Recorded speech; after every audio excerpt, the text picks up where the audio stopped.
When I was growing up, I always preferred boys' toys, boys' clothing. So when I was confused about who I am, confused about my identity, I would go down the LGBT rabbit hole. Do I fit this letter or this letter or this letter? What was it for you that gave you the aha moment that you thought, I'm transgender? It was after I'd taken a shower, I can see the scars on my chest. And I'm thinking, look at how much I've done to myself. And it just broke me. But because I was still taking testosterone, I could just be done with crying if I wanted to. You're married now. Yes. Congratulations. Thank you. To hear you just speak very candidly about what you've been through. Some people just don't want to talk about it, and they certainly don't want to hear from people like you, a detransitioner.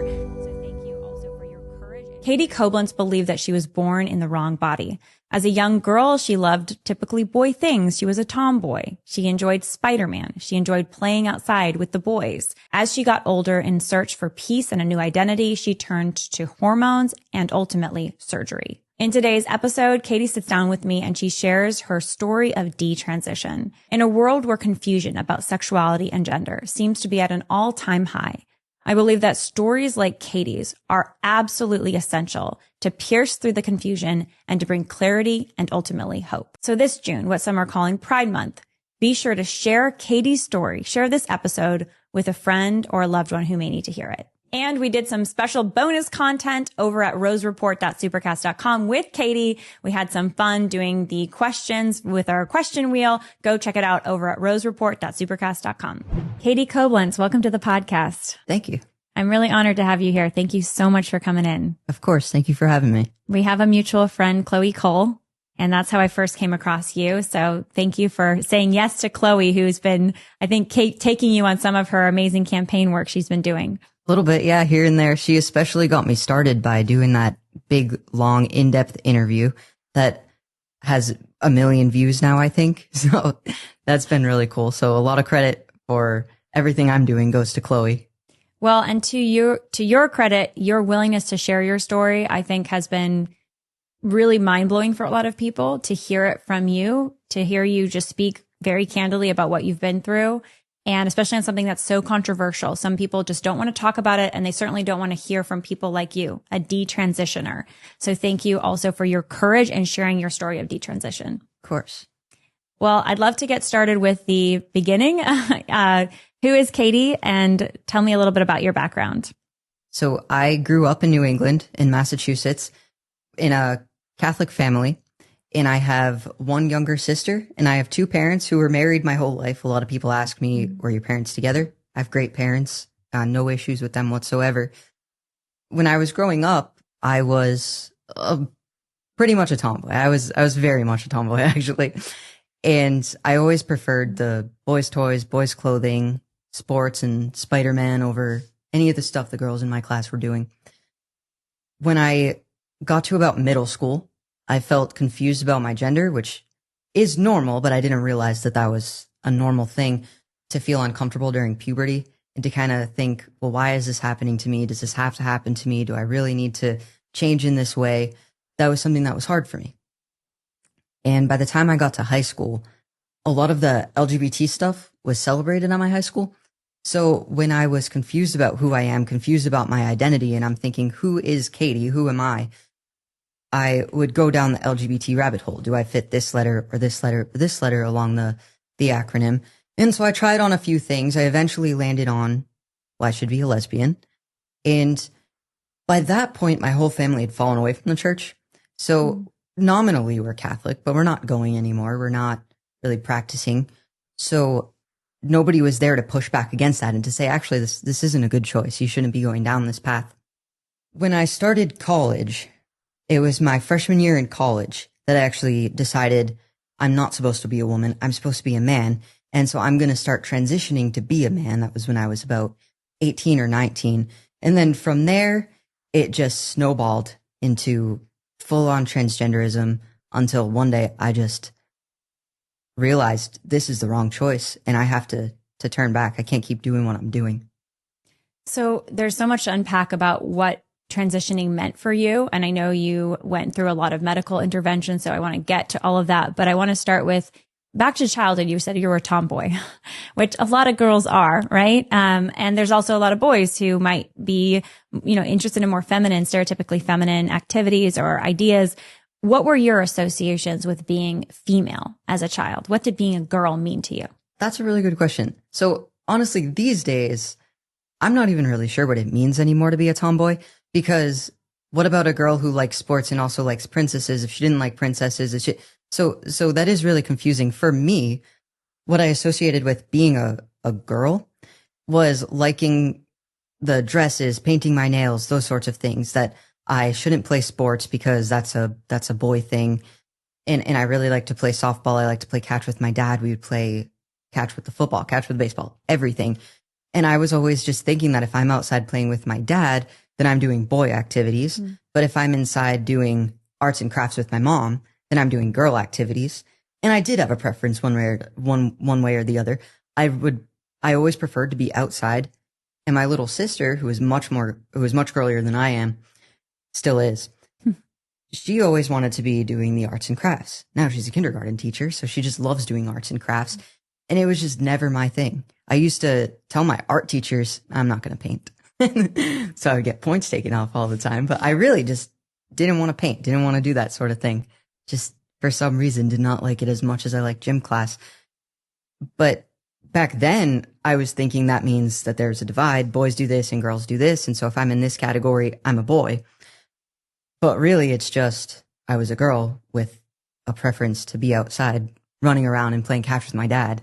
Did you ever have that thought as a younger child, I must be a boy, or I am a boy because I like doing these more stereotypical male activities, or I'm doing activities with my dad as opposed to my mom? Not really. I was uncomfortable in my gender. I don't even know if I would say gender because it's not how I would have said it as a kid. But I felt confused and kind of alone in it because I would hang out mostly with the boys because that's what they were all doing at school. I'm thinking elementary school, playing at recess, bringing in the Power Rangers action figures. That was something that I would do, but that's not something that the girls would do. So it was confusing. I did feel a bit alone, but I never once thought that I could change my gender. And I never thought that I am a boy. There were times, though, as a child, that I wished that I were a boy, just that I could fit in better with one group or another. But I never thought that it was an option. Was there a time when you were a young teen, so maybe this was on the onset of puberty, when you thought, I really don't, not just like girl activities, but I don't like my girl body? Like, did that ever, at what point did that start, if at all? As a teen, during puberty, there was a little bit of that. It wasn't so much I want my breasts removed or anything like that. It was just at the start, I didn't want them to grow yet. I'm thinking, I'm 11 years old. I don't want this. When I was 13 and I had my first period, I was thinking, I'm not ready for this. I don't want this to be happening. But it was never, let's stop this process. It was just, I really don't like this, but I'll get used to it. So there was a discomfort, but I don't think a discomfort that's strange for a teenage girl to have. Yeah, I don't know if I've ever met a teenage girl who's like, yay, I have my period, because it's painful for many of us. And especially for those that aren't kind of given a very, very delicate, careful walkthrough of what this means in a way that's really connecting for them and approachable. It can be, even scary for a lot of girls. Did you feel like you had someone holding your hand during that time who's kind of coaching you through that? Or did a lack of that possibly add to confusion, or what was your experience of that? I had my mom and my sister. She's only 2 years younger. So a lot of the stuff, I was a bit ahead of her, but we were kind of going through it at the same time. And my mom was right there, always talking to us. So I had a good support system. There was just a lot of discomfort with it. And then when I felt confused going down the LGBT rabbit holes rather than asking my mom, hey, what do I do about this feeling? Because she probably had all the same ones. But another thing that was really tough for me as a teenager was the push for birth control. It happened with peers, with any adults. There would just be this push. You have your first boyfriend at 14, 15 years old, which was when I did. I had my first boyfriend at 14, 15, we'll say. I'm not sure, probably 15. And it was the minute you want birth control, you can just have it. You can go to the clinic at school or you can go to the doctor. It'll be no questions asked. You'll just be able to get it. But like, I was a 15-year-old girl. I was not comfortable talking about sexual relationships or even thinking about any of the boys in my class that way. So I'm looking around the room at a bunch of other 15-year-old boys and I'm just thinking, No thanks. kind of like that. And no offense to the teenage boys, but I think that's a normal feeling that you have your first boyfriend. He's kind of cute, but it's also really awkward and all you do is text him. That was my relationship. So the push for birth control felt like a push into sexual promiscuity that I wasn't ready for. And I don't even think that it was a conscious effort to do that. When well-meaning adults would say, you can just go to the clinic at school if you need birth control, any form. I don't think that they were trying to push me down that or trying to make me feel uncomfortable. I think they really thought they were helping, but they just weren't. I mean, it made me so uncomfortable. It made me feel really ashamed of myself because I wasn't feeling the same way that a lot of my peers were. Because a lot of my friends, they would go to the school clinic to get whatever they needed to get down there. So it just felt like I was kind of the odd one out at that point, especially when the adults were saying the same thing. Like, oh yeah, you want birth control, you can just have it. And I'm 15 and I'm just thinking, I don't know why nobody believes me about it, but I'm not ready for that. Was that a public school that you went to? It was a public school. EveryLife.com is America's pro-life baby diaper and wipes company. I love EveryLife.com and I use EveryLife diapers and wipes for my little ones because these are a best-in-class product that are clean. There's no harmful dyes or fragrances or phthalates in this product. It is designed to be healthy for your little one and good for your little one's skin. If you go to EveryLife.com/join today, by joining the Changing Lives Club, you not only get 10% off your monthly diaper and wipes subscription, in addition to that, you'll get a free tote bag, and EveryLife.com will donate a box of diapers and wipes to a mother and baby in need. And I'm excited to share, EveryLife.com is now offering training pants for your little one. EveryLife also has just come out with their new shampoo and baby wash and lotion package. The product is amazing. I have already started to use it. That's EveryLife.com/join. Use the code Lila. What would you say was your relationship towards sort of sexuality at this point? Because you said at one point you thought, well, maybe I'm a lesbian. Yep. Was that because you're like, well, I don't want to jump into bed with these teenage boys right now, so maybe I'm a lesbian? I mean, what was your experience of that? I think I was a freshman when this happened. There was an upperclassman, or a few of them, who had a test to see if you're lesbian, gay, or bisexual, and if you're none, then you're asexual. Like a multiple choice thing? It was the easiest test ever. The first question was, look around there was really only one I think there was only one question.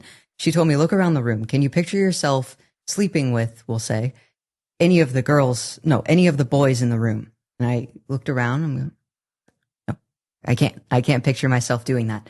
And it was more of I can't picture myself doing it in general, but it was nope, not with any of these guys. I can't. And so she said, see, that's easy. That just means you're a lesbian. Wow. But then when I'm thinking about that and I'm looking at the girls and I'm like, I can't think that way about them either. That's when I thought, not I'm normal, but I must be asexual because clearly I'm not attracted to anybody in this room. So that means that I'm not attracted to anybody, period. So that was the start of going down the LGBT rabbit hole. And I'm, just identifying as asexual, if that makes any sense. It just means that you're not attracted to men and you're not attracted to women. So I don't really know. I guess that's just all it means. So, but that worked for me because if I'm asexual, nobody's pushing me into birth control. Nobody's pushing me into relationships. And then further into high school, 16, 17, I started wearing the boys' clothing again. And I'm thinking, okay, I think I fit the stereotype of a lesbian. So that must be me. I fit the stereotype. And so it works. I play the sports. I'm a 3-season athlete. I wear the men's basketball shorts or whatever. And so then I thought, all right, I'm a lesbian. And I did go with that. And I had girlfriends, but it was kind of awkward because I didn't always want to hold their hand in public because I didn't want to look gay. So I was just kind of trying to be a lesbian, but not really, just kind of forcing myself into it. It was when I discovered the trans identity that I could be straight because I could be a man and I could date women, and I still don't have to worry about the men who I've been pushing away for so long. That game that upperclassman played, like look around the room, who would you want to sleep with? Was that just like, during recess or what was the context for that?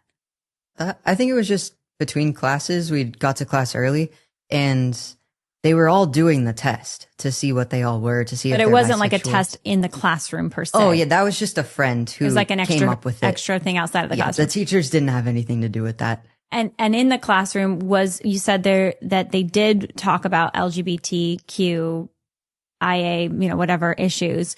Did they discuss sexuality kind of in a academic format that said, hey, these are the options of what you can be? How did you, I guess, get exposed to that ideology or that view, that way to see sexuality, and how much of it was in the classroom?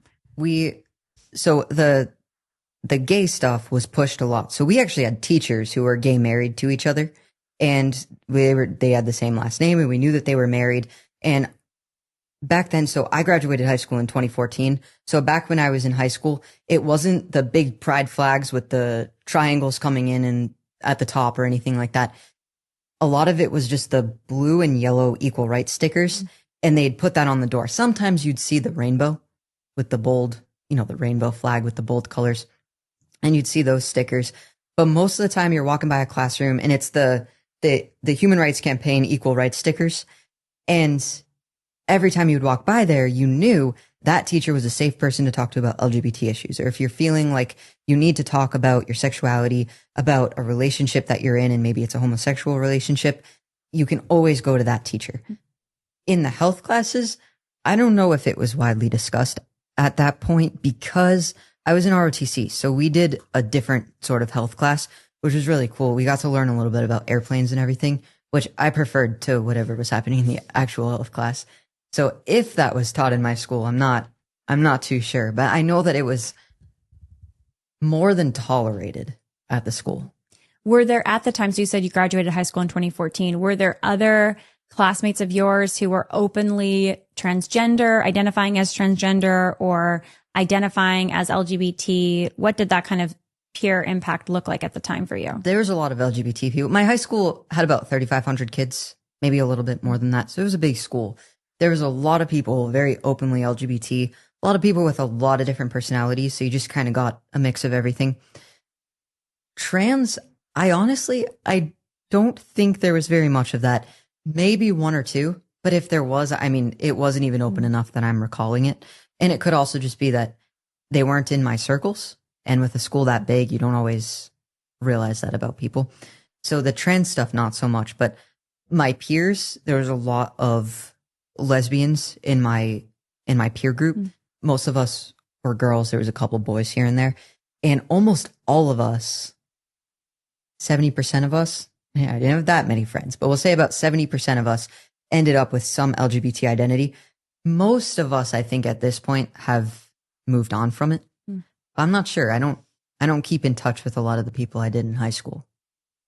At what point how old were you when you thought, okay, maybe I'm transgender? It was my freshman year of college. So I was 18, possibly just turned 19. And were you at this time, you said before in high school, you didn't really know of anyone that was transgender. What was it for you that gave you the aha moment that you thought, I'm transgender? It was YouTube videos. So I was searching about why I'm so uncomfortable and, the stereotypical lesbian stuff, like almost searching for someone to help me in this LGBT identity. And I'm so uncomfortable. I'm coming across these videos of transgender identifying women who were transitioning to be men. So that would be a trans male is how they would call it. And I'm coming across them, and every single girl who's posting about her transition, she goes from being this very unhappy, depressed, kind of lonely lesbian, which is where I felt like I was. I felt like I have this depression and I feel alone, and I don't know why I feel so uncomfortable with myself. I should be just fine. I should be like all my other lesbian friends, but I'm not. So I'm searching for all this online, and these girls are saying they started taking testosterone, they had top surgery, and they've never been happier. And they're recounting their whole journey. You go back on their pages and it's my voice 2 weeks on T, my voice 1 month on T. They're taking testosterone. Their voice is deepening, and 2 weeks on T and all these different things. And then they'll have my first year on T, and they'll compare their voice, and they look happier. Their face is fuller. Their muscles are fuller. Their shoulders are more rounded, and they just look better overall. At least I thought so. because they looked more masculine. And so I was thinking that's how I should be. And I'm watching them and they're so happy taking the testosterone. And then they get the top surgery and I'm watching their top surgery videos. What that is a double mastectomy. And they do top surgery reveal videos where their chest is binded after surgery. They have all their bandages from their mastectomy and they go back to the doctor a week later or something. And the doctor cuts off their bandages and opens their chest and they see their chest flat for the first time.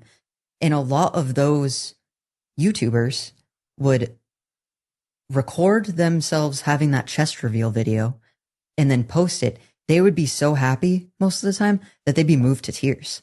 If you look up chest reveal videos, most of the girls will be moved to tears because they're just so elated about having their breasts removed. And I mean, I'm seeing that in me, in my depression. I'm thinking, okay, so what I'm feeling is dysphoria. It's an extreme discomfort with my biological sex. It's gender dysphoria. I kind of self-diagnosed myself with that. I thought, but what I need to do is go to the gender clinic and start on the path that all of these girls started on, because apparently it's helping them. Apparently it does something. GoodRanchers.com is American meat delivered, and I absolutely love it. We get this meat, chicken, poultry products every month to our family home, and it's delicious. We love the steaks. We love the chicken. We love the seed oil-free chicken nuggets. What's so amazing about GoodRanchers.com is that it's 100% sourced from ranchers and farms in the United States, the good old USA. That means that you know 100% transparency where your meat is coming from. Did you know that 85% of the meat that's in your grocery store, even if it says product of the USA on it, is not from the USA? It's actually imported in. And that's why GoodRanchers.com has got you covered. And if you go to GoodRanchers.com today, you can get a lifetime of free add-ons in your subscription box. That means you can get a free add-on of bacon, wild-caught salmon, beef, or my favorite, the seed oil-free chicken nuggets, as well as a full $40 off and fast and free shipping by using the code Lila. That's GoodRanchers.com. Make your order today and use the code Lila. So when you first went to a gender clinic, what was that experience like? When I went, I thought that it was going to be a lot harder to actually get started on testosterone because I thought they didn't just hand it out to anybody and I didn't have a therapist. So one of the rules is that I should have a therapist for at least 6 months to make sure that I have the gender dysphoria. But instead, when I went and I told them, I don't have a therapist, I know I need to get set up with one, they actually just had me go for an appointment with an in-office clinician who diagnosed me with gender dysphoria and then was able to write a prescription for testosterone without more appointments. The same day. It was just, it was either the same day or I had to schedule a couple weeks out to get in with that in-office clinician. I don't recall 100%, but that's all it was. I just made an appointment and they do same day appointments. If you call and you try to schedule a week ahead, be like, no, we get a lot of cancellations. It's same day only. So you call like 9 a.m. and I would have to drive down to Boston. I didn't live too far, but it was far enough that I would have liked to know in advance if I needed the day off or something, especially from classes or I had a part-time job.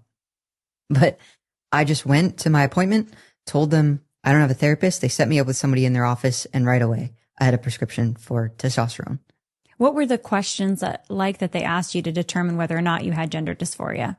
Almost exactly what you asked me with what was your childhood like. And I said I was a tomboy. I liked Spider-Man.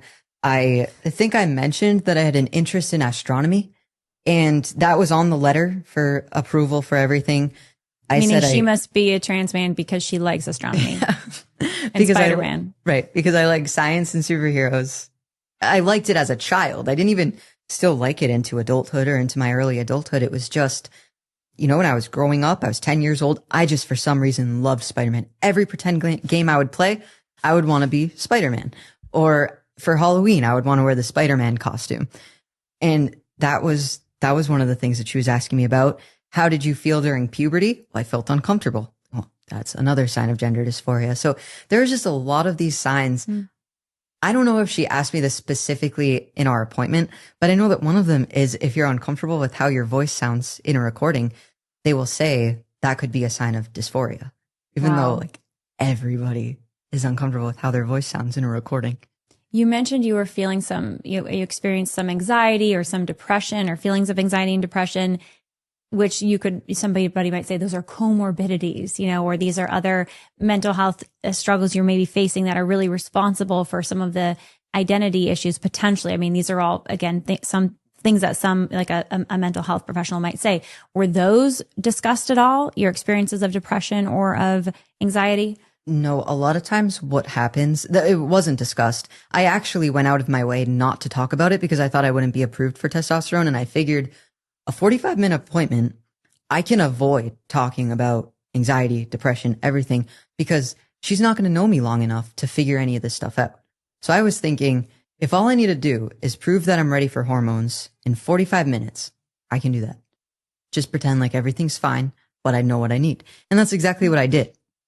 So we did not talk about any anxiety except for the confusion during puberty and why I feel like I have dysphoria. So it was just, well, I'm just uncomfortable with my sex and I know what I need.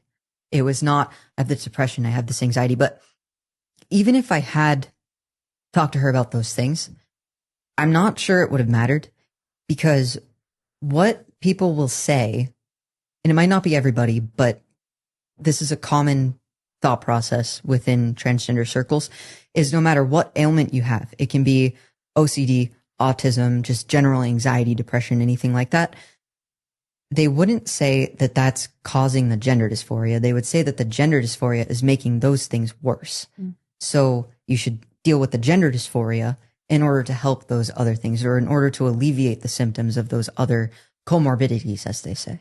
And the way to deal with the gender dysphoria for a biological woman is initially testosterone. Yes. Actually, that was in one of the things that the gender clinic wrote for me and signed off that I could have testosterone and surgeries, was that the only known intervention is, I forget exactly the words they use for it, but hormones and surgery is what they put. They said it's the only known intervention. They didn't talk about, outgrowing it, anything like that. They didn't talk about maybe you can try to become comfortable in your gender. Maybe you can try to, just mold yourself, just have your own personality. You can be yourself, but you're still a woman. There was none of that. It was just, this is the intervention and this is what we're going to do. When they prescribed you testosterone, did they discuss the risks of testosterone as a female taking it? They did, but I think that they left some things out, because some things that I'm still discovering, I never knew were risks of testosterone. So they have this whole list of this can happen, this can happen, this can happen. Honestly, I don't even really remember most of what's on the list. They went through it kind of fast. She actually, the nurse who was walking me through it, I said, I saw this on YouTube, and she said, oh, okay, well, you saw it on YouTube. And I just kind of signed it, and that was that. Like, she didn't actually talk it through with you. She just very quickly, this listed off the items on there, but that was it. I said, I don't have any questions. I saw it all on YouTube, and it was just, okay, that's fine. What was the thing that you think they left out? Oh, it was ovarian cysts. I'm not sure if that's on the, sounds like a big deal. Yeah, it does. So I'm not sure if it's on the informed consent paperwork, or if it wasn't back then, and if it is now, I'm not sure.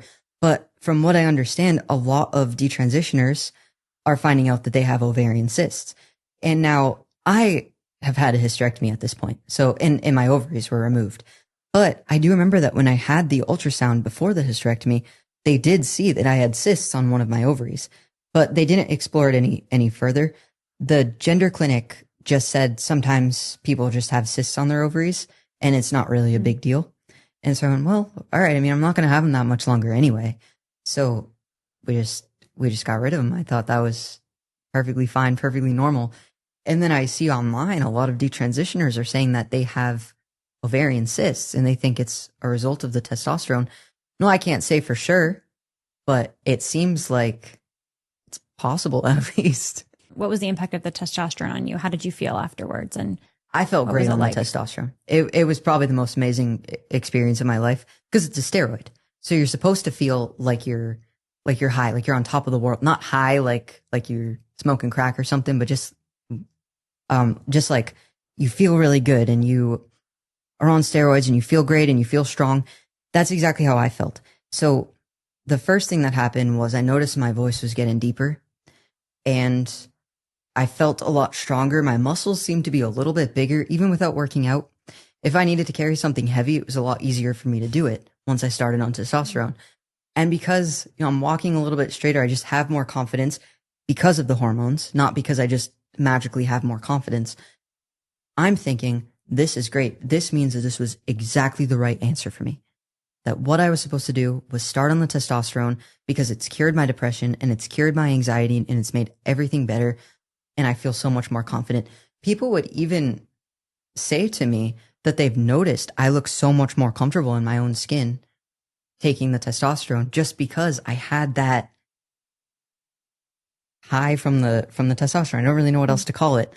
That I would stand up straighter. I felt more confident in myself just because of the testosterone and its natural effects on anybody who takes it. There is a lot of research on the impact of testosterone on both men and women. And there's actually testosterone therapy that women can take just as women, not to transition, but to help them.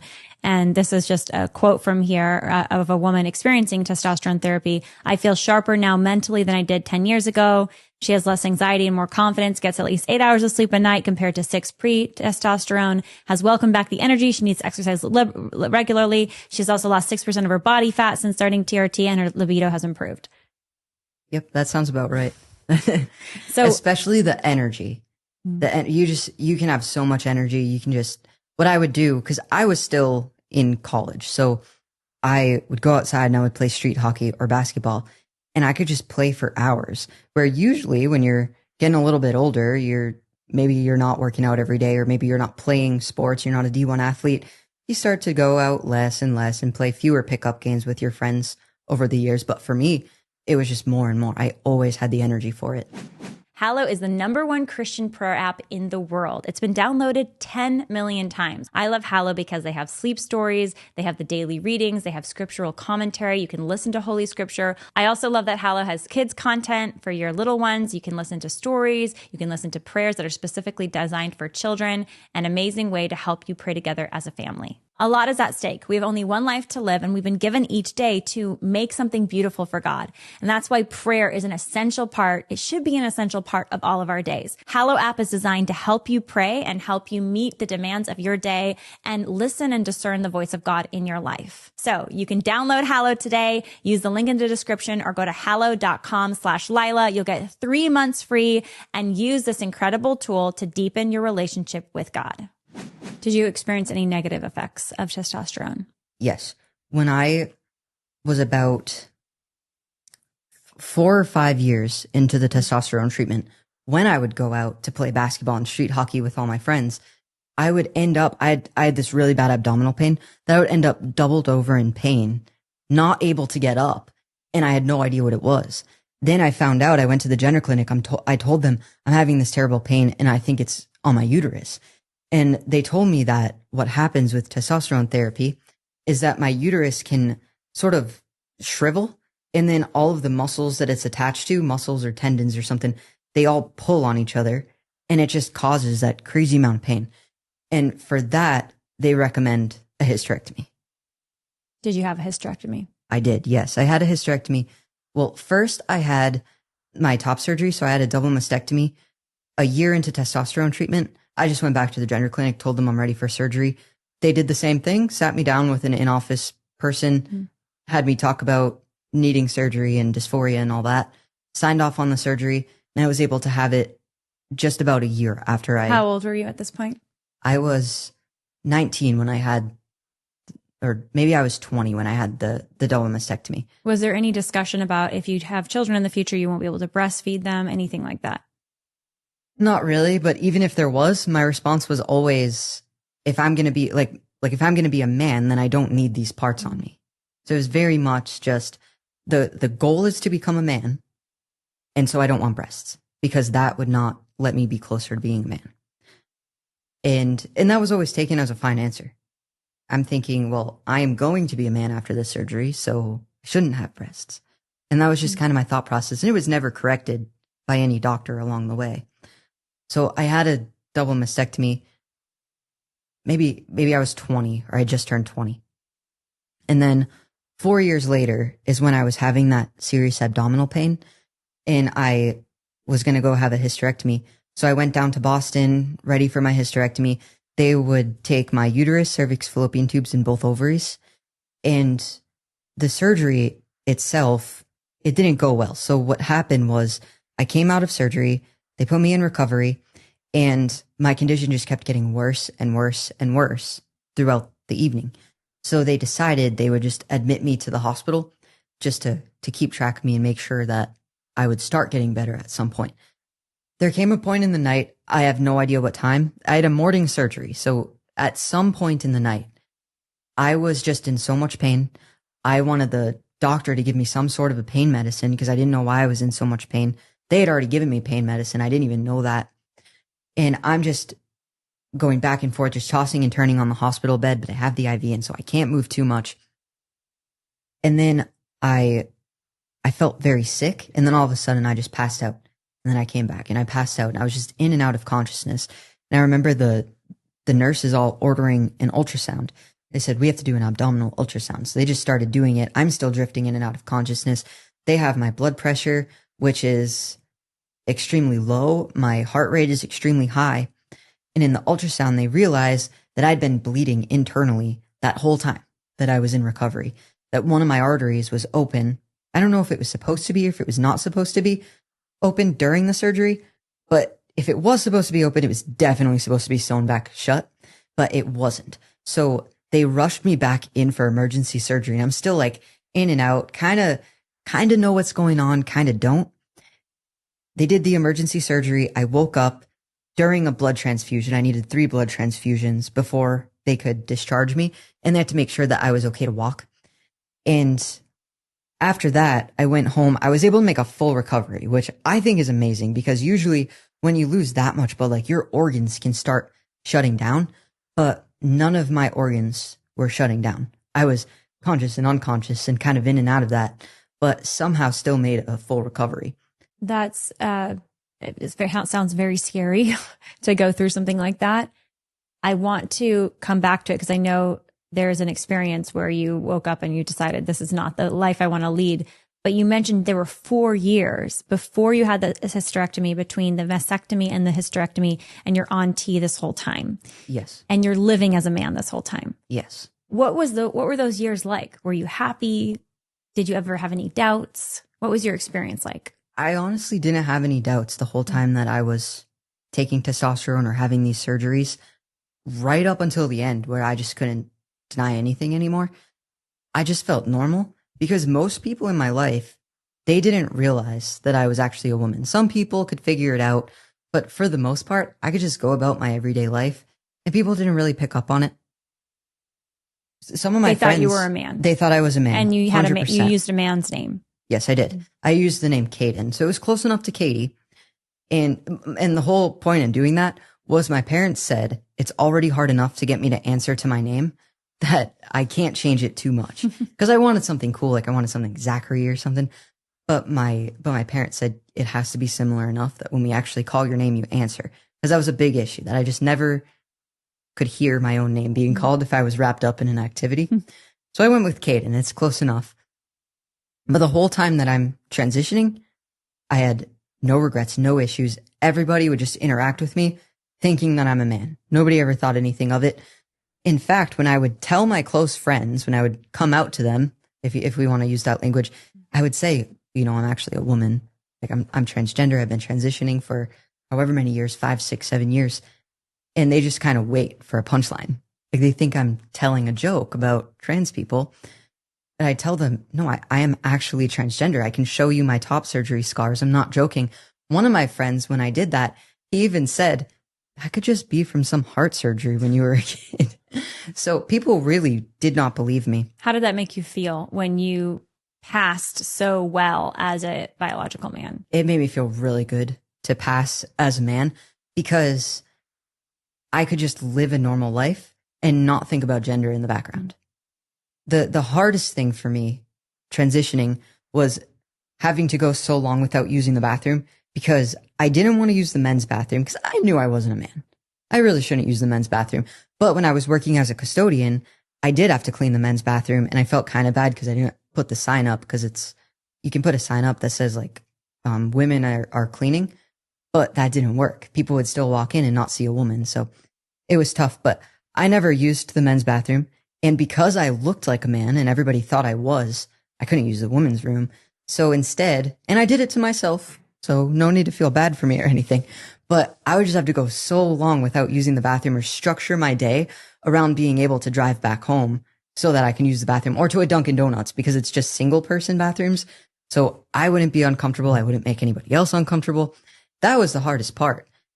Everything else. And when you're saying you couldn't use the men's bathroom, why? Well, because I knew I wasn't a man, and I could have just gone into the stall, done what I needed to do. Nobody would have thought anything about it. But I would have been super uncomfortable, because then I'm taking my clothes off at least partially in a men's bathroom where I just don't belong. And also, the men's bathrooms, not always, but most of the time, they're grosser. So I just generally didn't prefer them anyway. Sometimes the women's bathrooms are pretty bad, but the men's bathroom, I just never. You're like, I'm a man, but not this part. Right. I did not want that part. So there's something called bottom surgery, of course, and there's certainly a number of male or trans men, so biological females, who pursue, I believe they call it bottom surgery for trans men as they do for trans women. Yeah. Did you consider that? What was your thought process there? So I didn't really get to the point where I considered bottom surgery, because I ended up detransitioning before that came. It was in the back of my head, bottom surgery, but it wasn't anything that it was time for. I had had the double mastectomy, and then for 4 years, I didn't have any surgeries. I was just living my life perfectly comfortable. And then I had the hysterectomy. And at that point, that's usually when people will start considering bottom surgery. You think about what kind you want, because there are different kinds that you can have. And I was just reaching the point where I would have started considering this, maybe looking for a consultation with a surgeon. There was nothing stopping me. I didn't have any reason not to consider it, except that the time just hadn't come for me yet. But after my hysterectomy,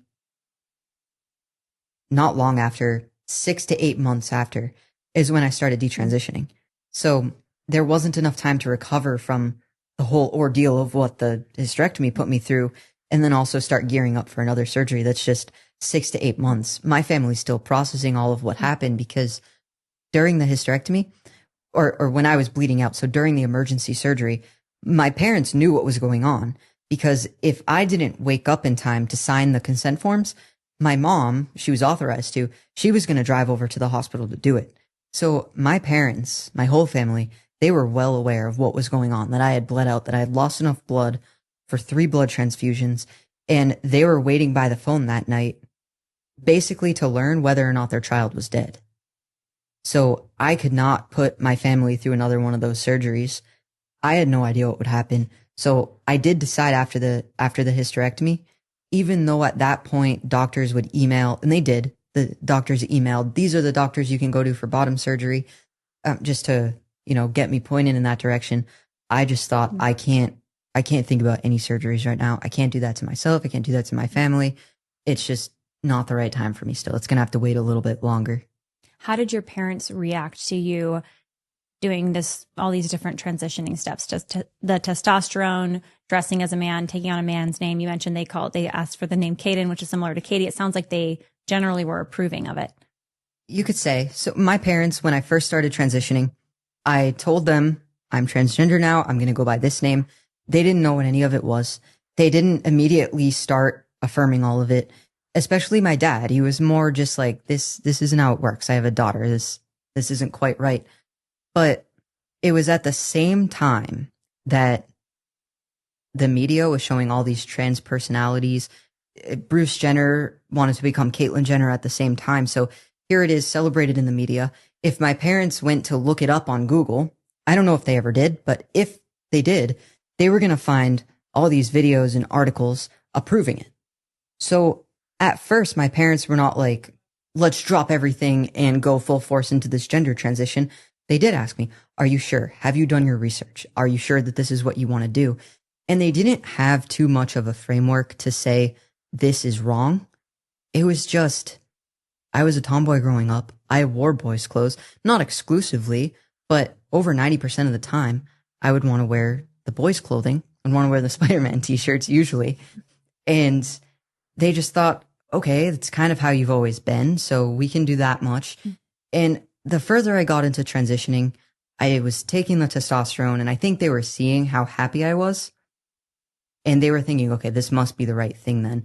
And I did tell them right when I started on testosterone, I told them this. Nobody else told them this, but I said, if there was a pill that I could take to take away my gender dysphoria so that I didn't have to do this to my body, I wouldn't. But I've gone to the doctors. There is no cure for this except for transitioning. And I think that was what put us all on the trans train. Like, all right, then if this is what we're doing, then let's just do it. And then they started supporting me as much as you would expect parents to support a kid if they thought that the decision they were making is right.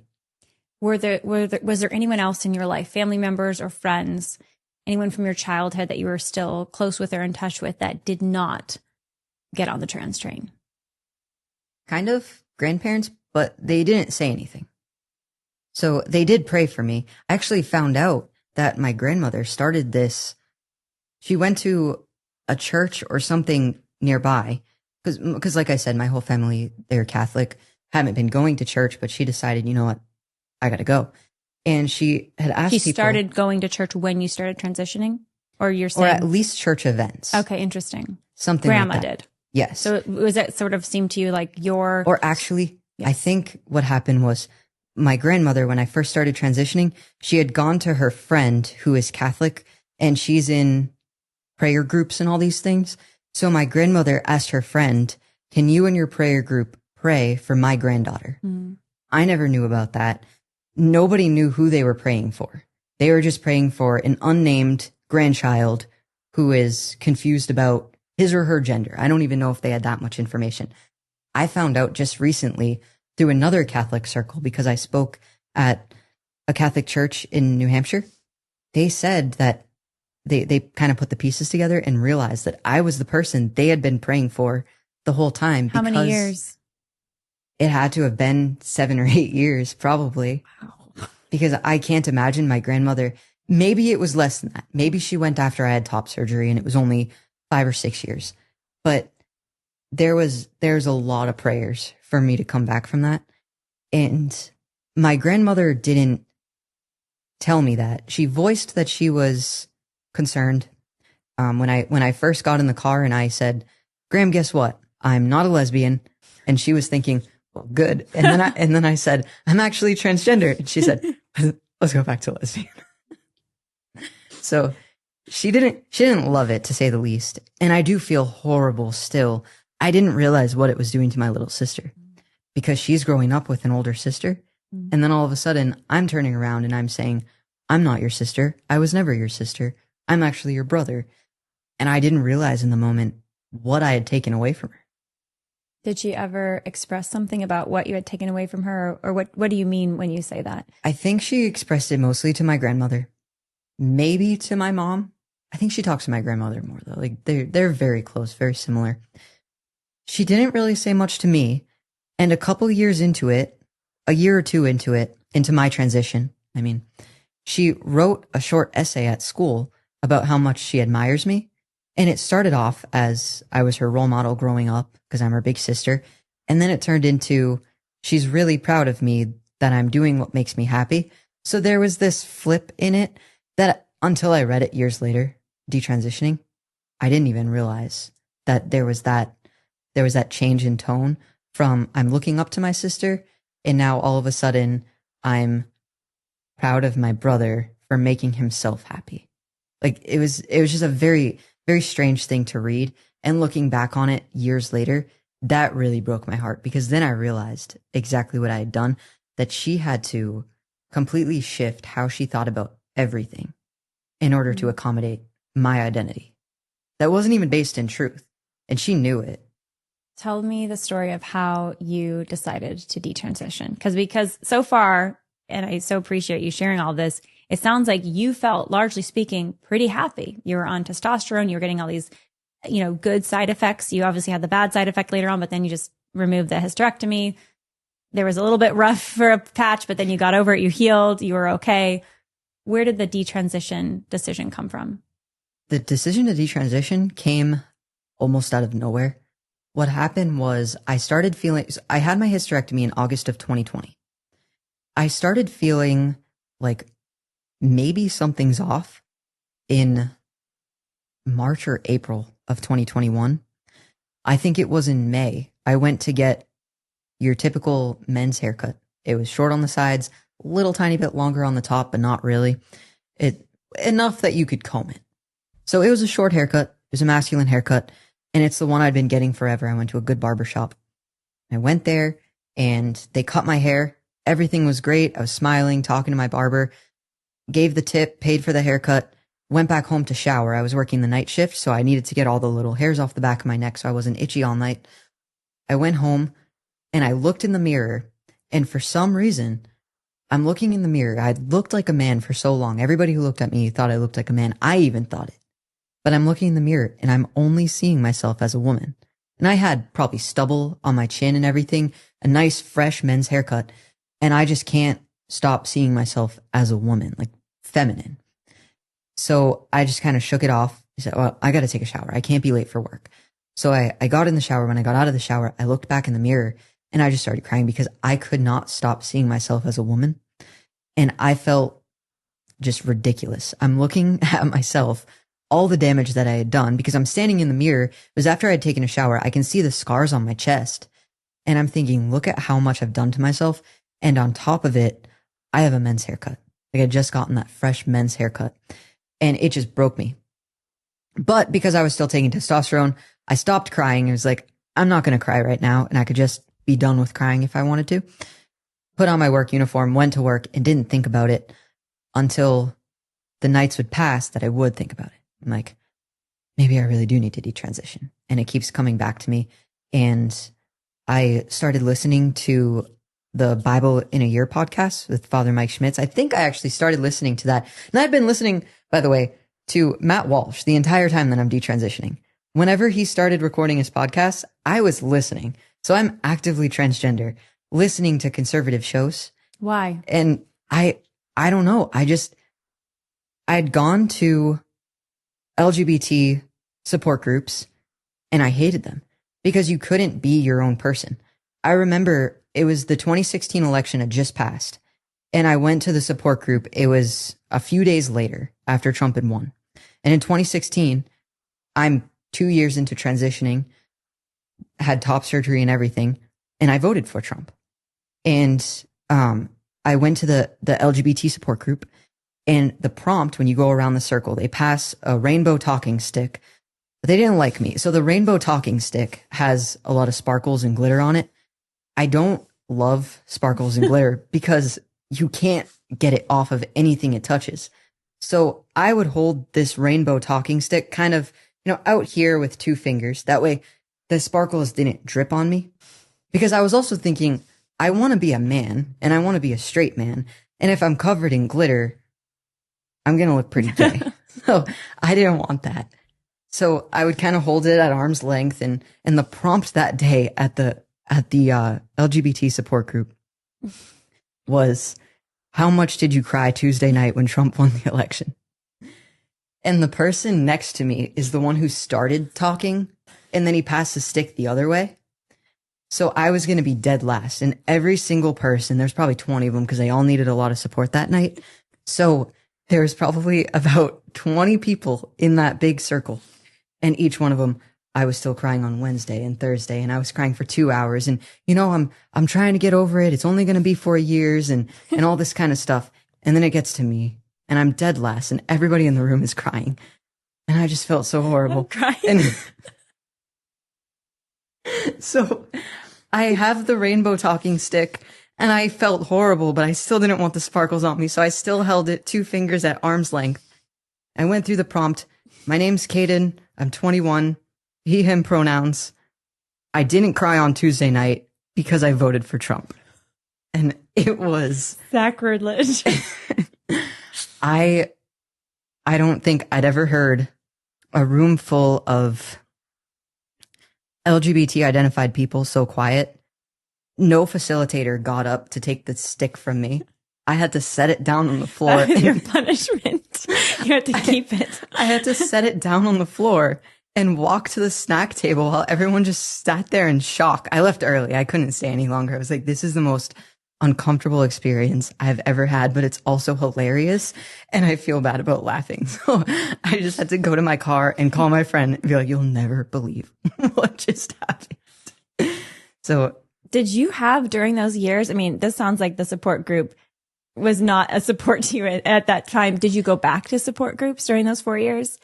I did one time. They were doing some mini golf thing, so I wanted to go, and so I did. You had to pay for it. It wasn't like this free mini golf thing that I was taking advantage of. But I figured, well, you know what? I'm not doing anything else. I don't even remember what day of the week it was, Monday night or something. So I figured, you know what? I'll head over and go to mini golf with these people. And I did. I had a good time. And nobody wanted to play with me, but whatever. Did you have other LGBT identified friends, people who were friends of yours during that time? Yes, I had one good friend who identified as lesbian, and I was actually in a romantic relationship with a girl at that time. Don't know how she identified, maybe bisexual or something. And they were both on the same page as me. They both voted for Trump too, but that's why they never went to those groups, because they're like, you can't have an opinion if you go there. You very much just have to conform to whatever they say. So if you're in favor of anything that they're not, really, it doesn't even matter what it is. If they say today we like the paper straws, then you have to like the paper straws or you're not allowed. You can't even voice that. It's a little frustrating sometimes. But so I stopped going after that. Did you have any what was your faith like? Did you have any kind of a faith during that time? Toward the end of my transitioning, when I started listening to the Bible in a Year podcast, because it was before that big wake up call in the mirror looking at the haircut, I'd started listening to it. I'd listen here and there. And sorry to interrupt, but this was after the hysterectomy or before? After the hysterectomy. And was the near death experience with the hysterectomy? Yes. And I don't know if I should be calling it that, but that kind of serious That's probably pretty health accurate. Emergency you had. Did that inspire you to say, oh, I want to connect with God and start listening to this podcast? Actually, no. I had told my girlfriend, romantic girlfriend who I mentioned, I told her we should start going to church. And she thought I was crazy. She was like, we can't go to church. They don't like gay people. So I said, well, we can find one that does. And then she said, you'll find some like hippy dippy liberal church who will like gay people, but won't say anything meaningful. I was like, all right, fine. So I did go here and there to a couple non-denominational churches just to go on Sunday because I felt like I needed to. That was before the hysterectomy. After the hysterectomy, when I started listening to the Bible in the Year podcast with Father Mike Schmitz, I didn't so much feel like something's really wrong, but slowly over time, there was this right? Was this wrong? Well, I did it, so I guess I'll just keep going with it. It's not that big a deal. I just won't think too much of it. I was feeling like I wanted to go to church. And actually, my first thought when I started detransitioning was, I know where I should go. I should go to a Latin mass. But I didn't, because I was very torn on wearing the veil because I looked like a man. I didn't have any women's clothing yet. And so I was like, well, maybe I won't do that. Maybe I'll just hold off on church. You don't have to wear the veil at Latin mass. Well, I thought you did. I go without the veil. Well, I thought you did at the time. It's lovely, but you don't have to. Right. So I thought that you did have to. So there were these little pieces. Matt Walsh saying that transgenderism is weird and all that kind of stuff.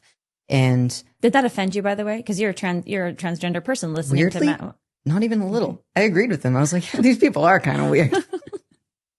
A little eccentric in their ways, but all right, we'll go with it.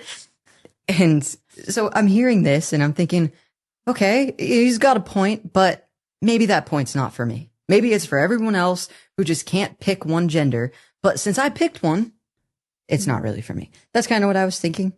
And then as I'm listening to the Bible in a Year, I really wasn't thinking at all about gender until that day that I was looking in the mirror and I could only see myself as a woman. Then I thought it felt like my whole world just came crashing down. Like I had built this life on my identity because it's my name. It's who I am. I built my whole life. I have a really good job. I have friends. I have a big support group. And I talked to a couple of my very close friends who I'm still extremely close with. They were in my wedding. I'm very close with them. One of them is my maid of honor. And one time she asked me, she said, if you could decide today and you had to stick with it, because I was going back and forth, should I be Katie? Should I be Caden? But she just asked me straight up. She said, if you could decide today, if you were going to be Katie or Caden and you had to stick with it for the rest of your life, what would you choose? Without hesitation, I said I'd be Katie. And she said, then why don't you just do it? So what I did was I went to a church in my neighborhood that my parents used to take us to, and grandparents used to take us to light candles there. And Saint Michael, the archangel, was always my favorite one because that's my birthday. So it is the feast day. So that was always my favorite one. I would always go to that one. And I went there for the confessional hours with the priest over there. And I was kind of sitting there super awkward. And then I went in to confess to the priest about being transgender and just all this stuff, received absolution, went into the sanctuary to pray, and just kind of went from there. But even still after that, I was wishy-washy. Like, should I really detransition? This is extremely hard. I don't know how to do it. I would have to change my name, and I didn't have the gender clinic's help anymore. I would have to stop taking the testosterone, start taking the estrogen, and I didn't know how to do that because I don't have ovaries, so I need to take some form of estrogen. And it was just this daunting task. So in the summer of 2021, I did decide I need to stop taking the testosterone. And so I just stopped, which is not the best choice. I would not advise it, because if you just stop taking testosterone but you can't make estrogen, then you have no hormones in your body and it's not healthy. But that's what I did anyway, because I felt that if I took the testosterone, I was actively sinning. It was hurting my conscience to take it. It's also not a good idea to just let your health fail on you by not taking it. But I was really stuck, and I thought, well, you know what? I'm not going to take it. And whatever happens, happens. But I cannot take that and still be okay and still feel like I'm doing the right thing. So for me, I decided to stop. And I called the gender clinic, told them that I wanted to detransition, but it was almost like they didn't want the detransition statistic because they wanted to treat me as if I were a biological male transitioning to become a woman, and then prescribe me estrogen like that. Then they get two transitions out of the deal. Right. And I felt that they weren't treating me properly, that maybe the estrogen is too much or too little. And I honestly thought that if I took the estrogen, that my breasts would start growing back almost immediately. I didn't know that was impossible, that the surgery is permanent. That can't happen. Breasts will not grow back if you take estrogen. But I thought it would. Nobody told me that it couldn't happen. And I told the gender clinic, I can't do this right now, because I haven't told everybody that I was transgender. I haven't told them all that I'm going to be a woman again. And so what am I supposed to do when my breasts start growing back? And that's when they told me, that's not going to happen. What you've done is permanent. And that's when I realized, and I thought, okay, maybe I can take the estrogen.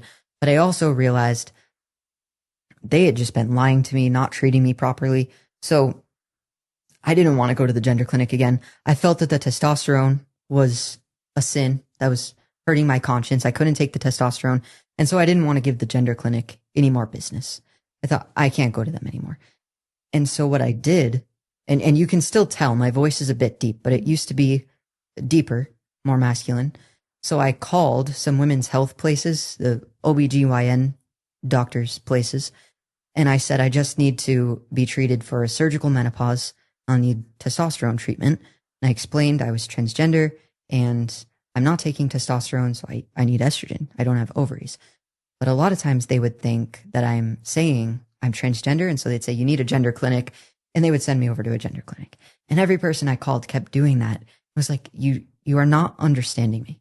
I am a biological woman who had a hysterectomy. My voice is a little bit deeper, but I can still go to one of these doctors. So I actually went to my primary care doctor, who my pastor recommended for me to go to because she's a Christian woman and she would understand exactly what's going on. She did the whole referral process for me to go to the women's health clinic to be able to start on estrogen. And they treated me properly taking the estrogen. They gave me what I needed, made sure that they were checking my blood. They said I needed a bone scan for my osteoporosis risk from all the hormones and everything. But between the time I stopped testosterone and finally found a doctor to start me on estrogen was just about 6 months. So I went 6 months with nothing, and I considered a few times, because I still had the testosterone. I figured if it was an emergency and I really felt like I needed hormones, I could consider that. I could pray about that. I could even ask my pastor about that, because I had a pastor by then in New Hampshire. I didn't end up needing to use it. I just kept going, and my energy slowly drained. But eventually I was able to start on the estrogen. And from there, it was kind of just piecing everything together with my health, figuring out what exactly had happened, what the long-term effects are, everything like that. There was no manual, though, that you could use, it sounds like, for how to detransition. It was so easy. When I was first transitioning, I did a legal name change, which the gender clinic helped me with. They also helped me get all the documents and signatures. I think there may have been one other person who needed to do a signature, but all the documents at the very least for me to change my license, social security card. You got to change that when you change your name, and my birth certificate. I was able to change all of that without any issues with a guiding hand from the gender clinic. I wanted to detransition. It took me a couple years to figure that out. I got married, and still my birth certificate said male because I was having so much trouble fixing it. I've gotten it fixed now, but the first time I changed it, easiest thing I'd ever done. The second time I went to change things, even though I did the same thing I did before, it was just so much harder.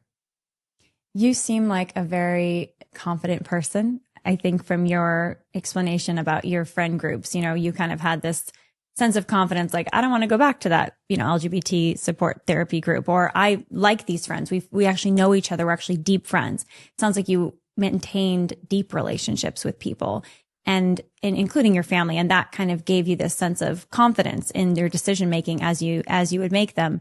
Do you think people today, if there's someone who is living as a transgender identity and they might be doubting it in the back of their minds, like thinking maybe I should detransition, do you think it's difficult today for people to detransition? I think it's so difficult because a lot of people who are transgender do have the LGBT relationships. And by that, I don't even mean romantic relationships. I mean friendships. Their whole friend group might identify as LGBT, or at least support that stuff enough. Maybe they're in a romantic relationship with somebody who is pro-trans, and it's really hard. If I had decided to detransition just a couple years earlier, I would have lost my connections with my LGBT friends. I ended up losing those connections anyway, because maybe they were a little bit shallower. I don't know. And I ended up with much deeper relationships with the friends who I'm still in contact with them. They're still my best friends. But I think if you have an entire community around you and you have all the support, and then you decide you're going to go a different way, if they see that as hostile, some people might detransition and still be pro-LGBT. Some people might not be. Some people might be more like me, where they just, Matt Walsh was right the whole time. These people are just on the wrong path. We got to pray for them. They got to come back from this, because this is not good. If they go in that direction, they might lose all their support. I've seen stories of people who, LGBT identified people, usually gay or bisexual or something, who are in a romantic relationship with a trans identified person, who then decides to detransition, and they're torn up about it. They don't want to call this person their girlfriend or their boyfriend now, because they don't want to be perceived as gay or straight or whatever it is. So that's extremely difficult. And when you don't have people who are willing to be truthful, it makes it even harder, because now you realize everybody's been lying to you, or you start to detransition and then you just put on more eccentric identities, and you never really get out of that cycle of exploring your identity on the LGBT acronym. Did you experience any negative effects of getting off of testosterone and then getting on estrogen? Yes. So one of the hardest things is balancing the hormones. And I guess switching hormones that much, I need to do a bone scan, because I could be at risk for osteoporosis, especially where I stopped the testosterone early. it's hard now for me to tell if my problems are hormonal or if I was on testosterone until I was in my mid-20s and now I'm in my late 20s and my energy is naturally going to fall. But is it falling more because I stopped testosterone and that was an artificial high with my energy? So there's been that. And then effects of testosterone, even taking estrogen that I thought would go away. For example, a little bit of hair that still grows on my face. I still grow a small amount of facial hair. That's not stopped. And technically because I'm through menopause after hysterectomy, that might still continue. My doctors have said post-menopause, some women just have that if it's not stopped by now, it probably won't. Most of the problems that I have are results of testosterone, not so much estrogen. I think the estrogen is kind of bringing me back to normal, but there's still those residual effects. And now I'm having to take just a small dose of testosterone because a lot of testosterone is made in the ovaries, which I don't have, but I still have a small bit, but it's too low to be in the healthy range. So I'm taking a small dose, and now I do feel worried that some of those effects that I don't want to be exacerbated, like the hair growth, or my voice is still raspy and scratchy, and sometimes it causes me a lot of pain when I talk too much, or even singing at church. It can cause me a lot of pain, and I don't want those things to get worse now. So that's been tough. When you found out that your breasts would not grow back, like you were saying earlier, and you were on the phone with the gender clinic and they said, yeah, your breasts are not going to grow back.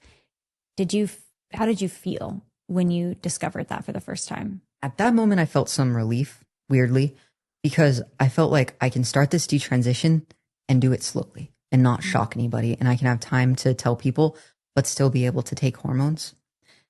And so initially I felt a lot of relief, but then further down the road into detransition, when I would have been ready for my breasts to grow back at least a little bit, they wouldn't. So at that point, I felt a lot of pain from it. And I didn't have kids, and I can't have biological children because I had a hysterectomy. So the whole breastfeeding thing, I do grieve that, but even bigger, I grieve the hysterectomy because I can't get pregnant. I can't give birth to a child. I can still have children because I've always wanted to adopt my entire life. I've just always wanted to, or be a foster mom or something. So, but that doesn't replace biological children. You don't just adopt to replace a biological child you don't have, and you don't have a biological child to replace an adopted child if something had gone wrong. So it's not a one-to-one replacement.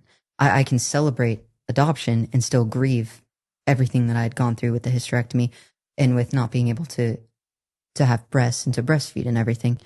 So now I grieve it a lot more. But at first I did feel some relief because I felt that I could begin detransitioning and take the hormones and not be actively sinning, but also be able to breathe and start rebuilding from there.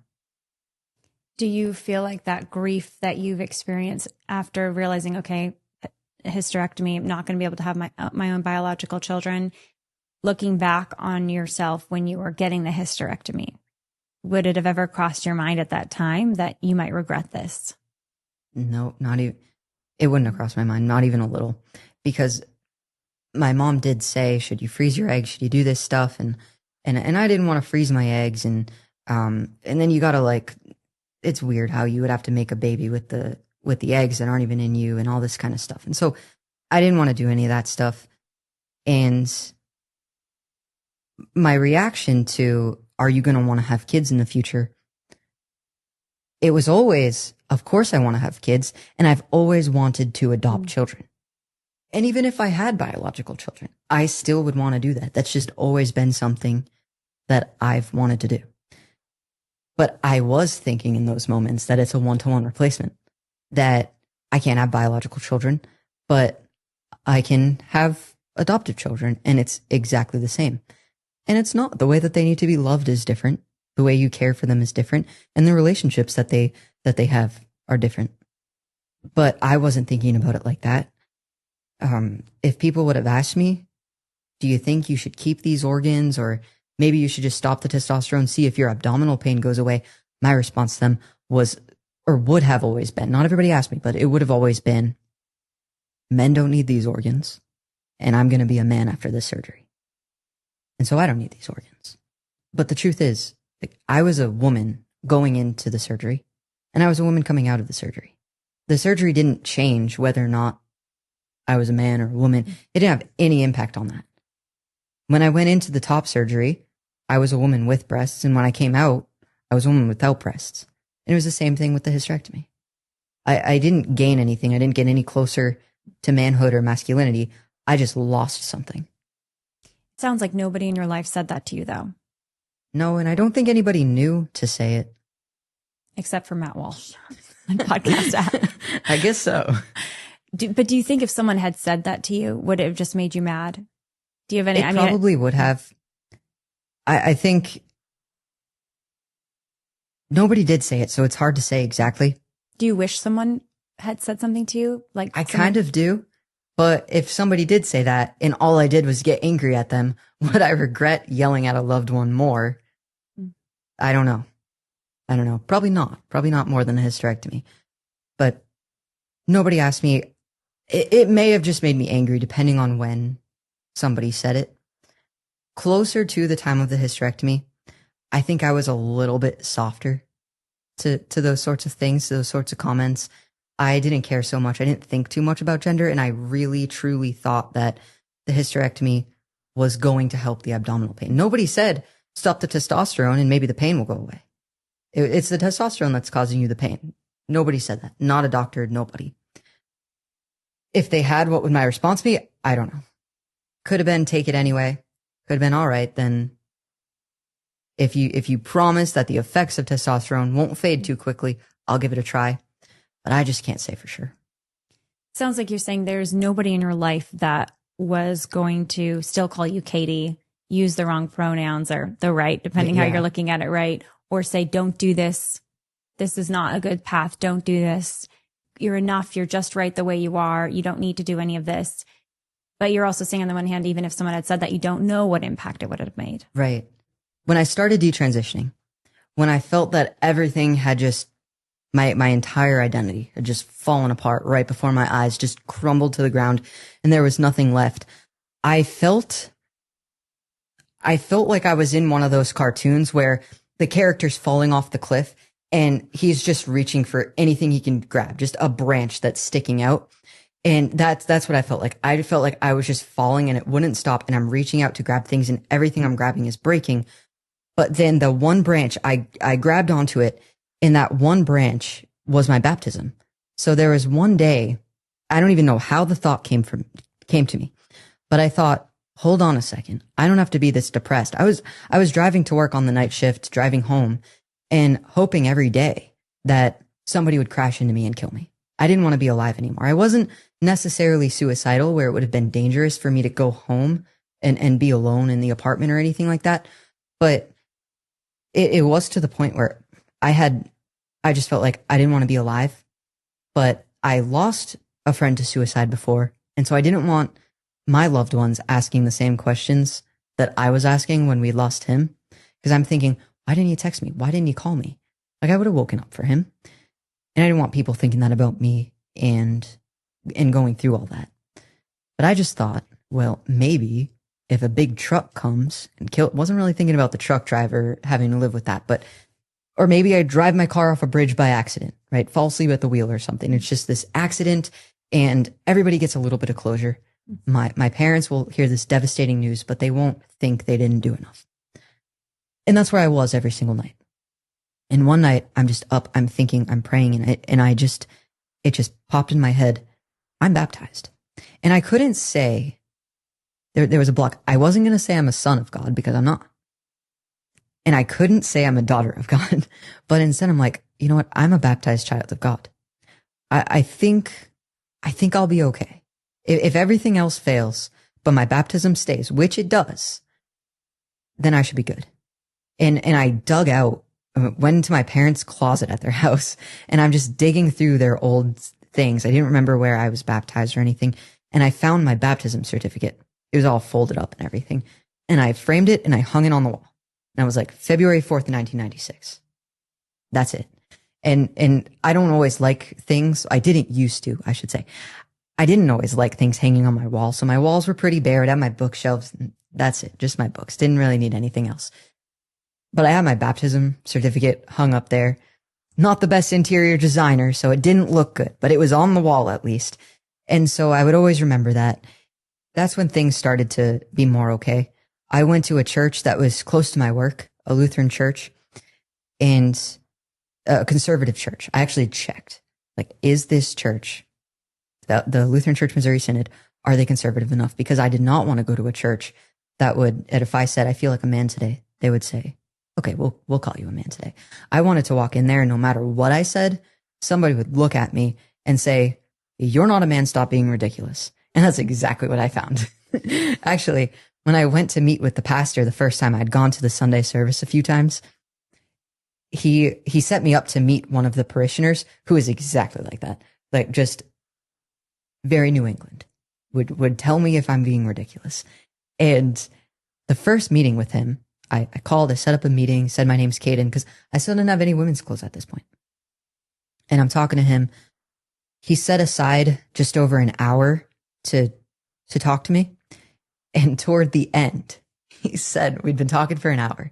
He said, is there anything else you'd like to talk about? And I forget exactly how I said it. He said he'll always remember it. But I said something along the lines of, I'm transgender and I was born a woman. Something like that. And his response, because our meeting's coming to an end, he said, let's set up another appointment. That's something to talk about. So I did. I went back for another appointment. I went back for a few more, went through the catechism together, talked about baptism, talked about the Lord's Supper, made sure we're good. And I could be a member of that church. And it was so funny talking to him. And he actually urged me, I believe at the second meeting that I had with him, because the first one, he was probably like, oh, what just happened? But then he urged me strongly, didn't force me, but urged me strongly to use my birth name, Katie. Don't go by Kaden, go by Katie. And I think we agreed that I would just only do it at church to start. And that's exactly what I did. The next Sunday morning, I walked into church. He had already introduced me to people. I think it was close to Palm Sunday, so I went to the breakfast for the Palm Sunday. And he introduced me to some people. And everybody, when I walked in the church, including him, said, hey, Katie. I hated it. It was like fingernails on a chalkboard because I hadn't gone by that name. My birth name, my dead name is what you call it when you're trans, at least.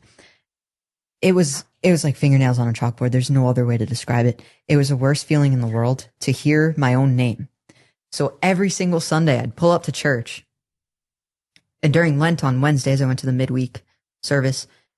And I just had to brace myself because the minute I opened the doors to the narthex, everybody was going to call me Katie. And I hated it. And there were times that I sat in the parking lot, like, do I even really want to be here?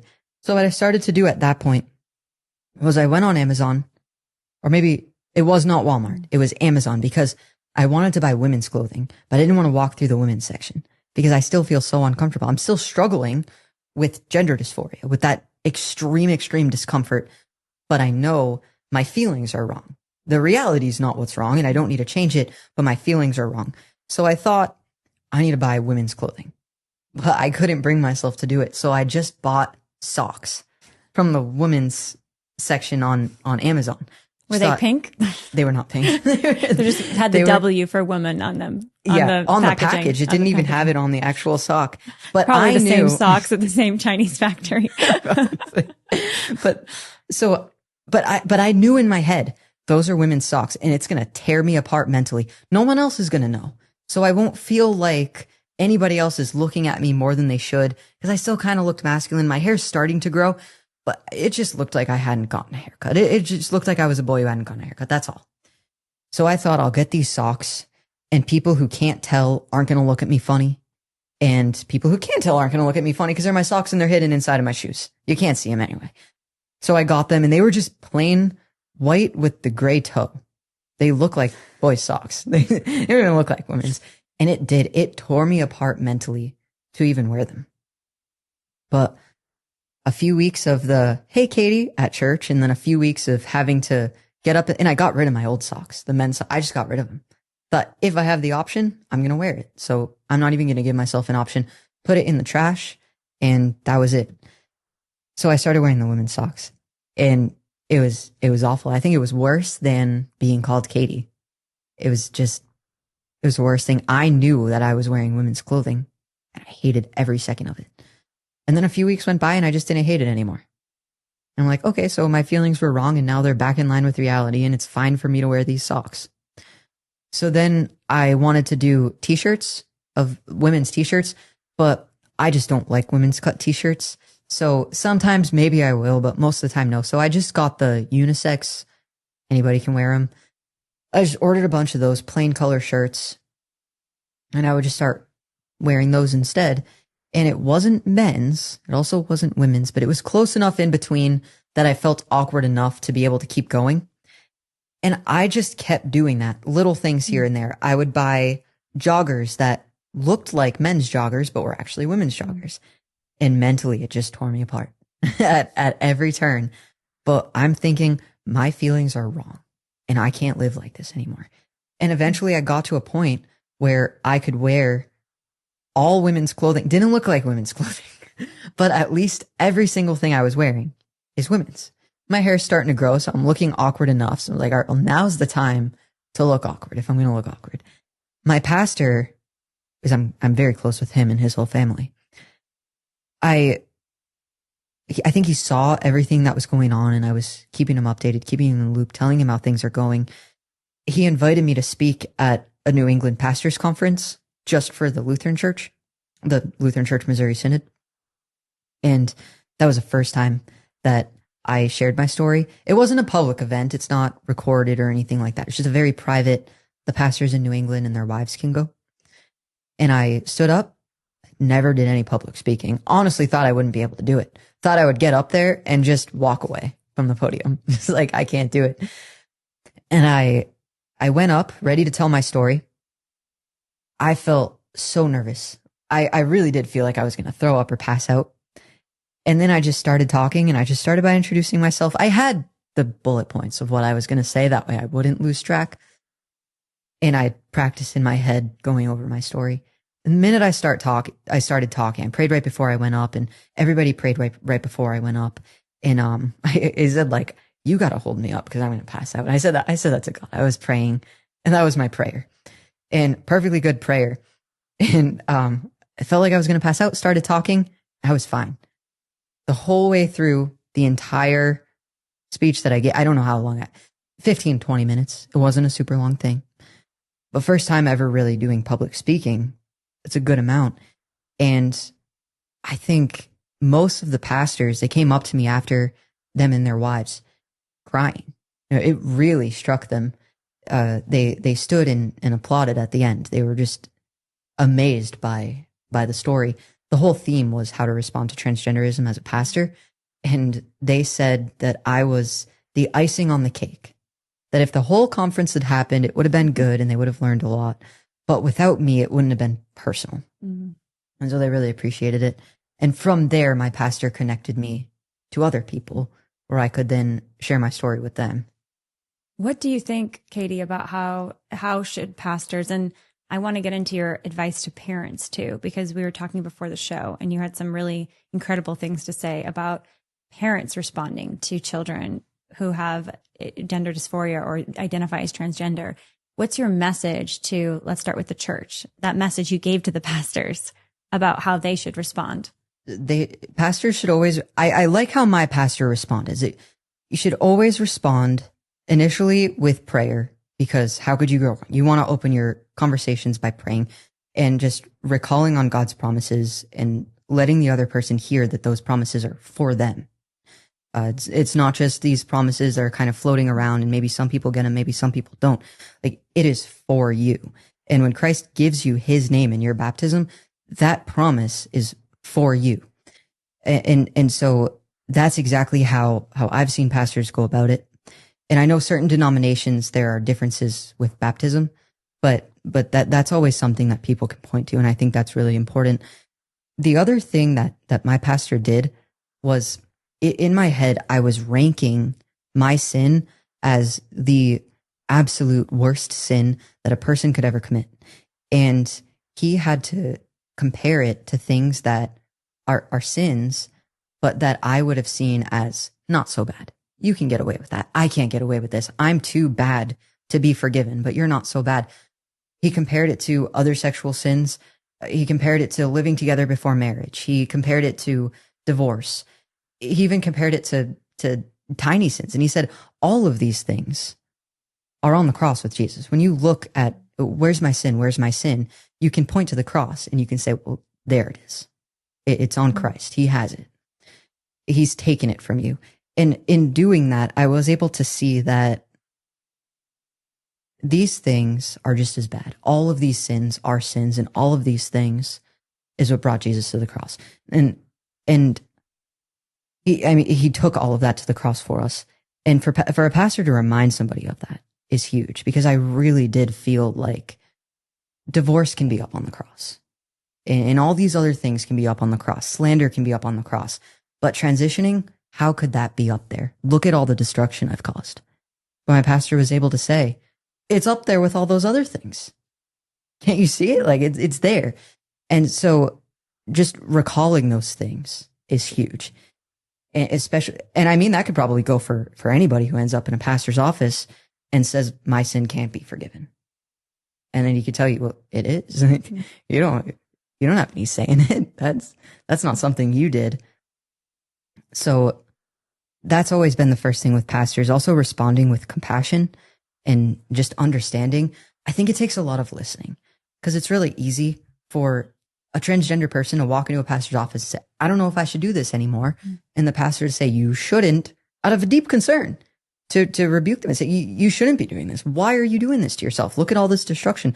But to be able to listen to what the person's actually feeling, if they're already feeling the full weight of the law on them, like, do you have to double down on it? I'm not a pastor, so I don't know how you would go about it, but they're already feeling the full weight of the law.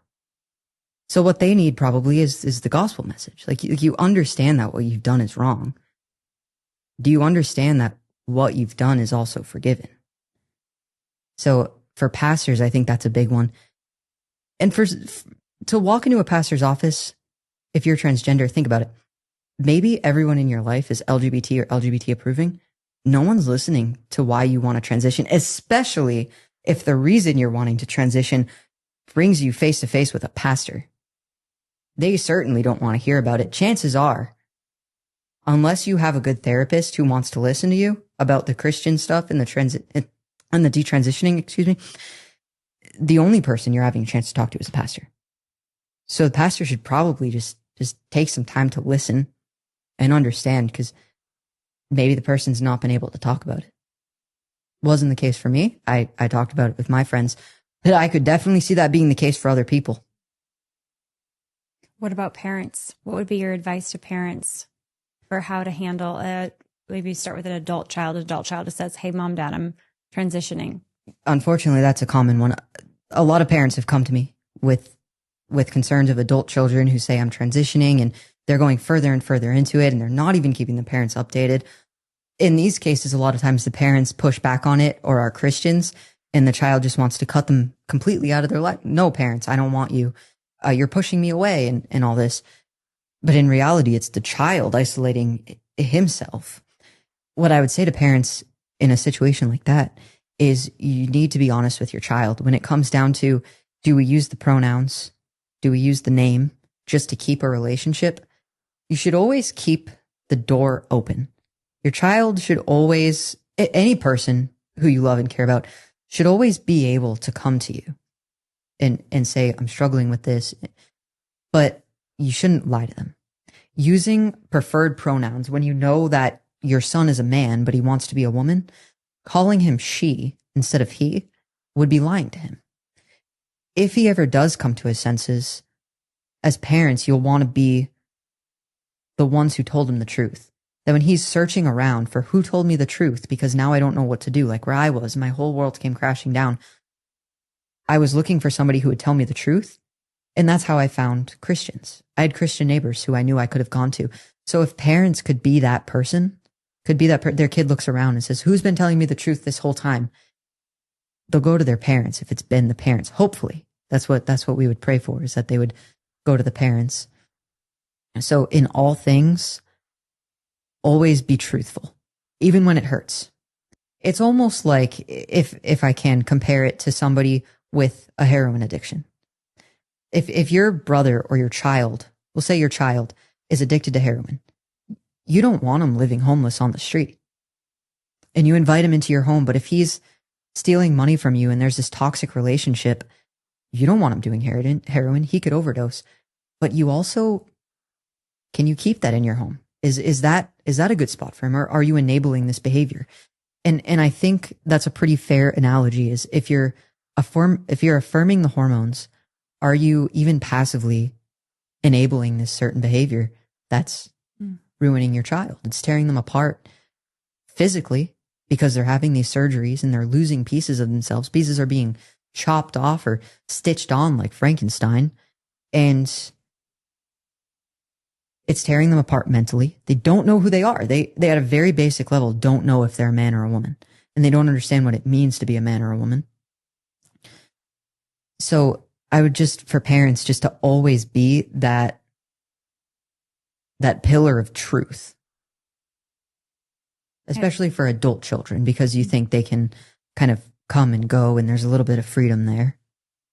I think a lot of parents might be afraid that if they dead name or use the not preferred pronouns, they tell the truth, that they will have the door slammed in their face. They will. Most likely they will. If parents tell their kids the truth and it enrages them, the door's going to slam.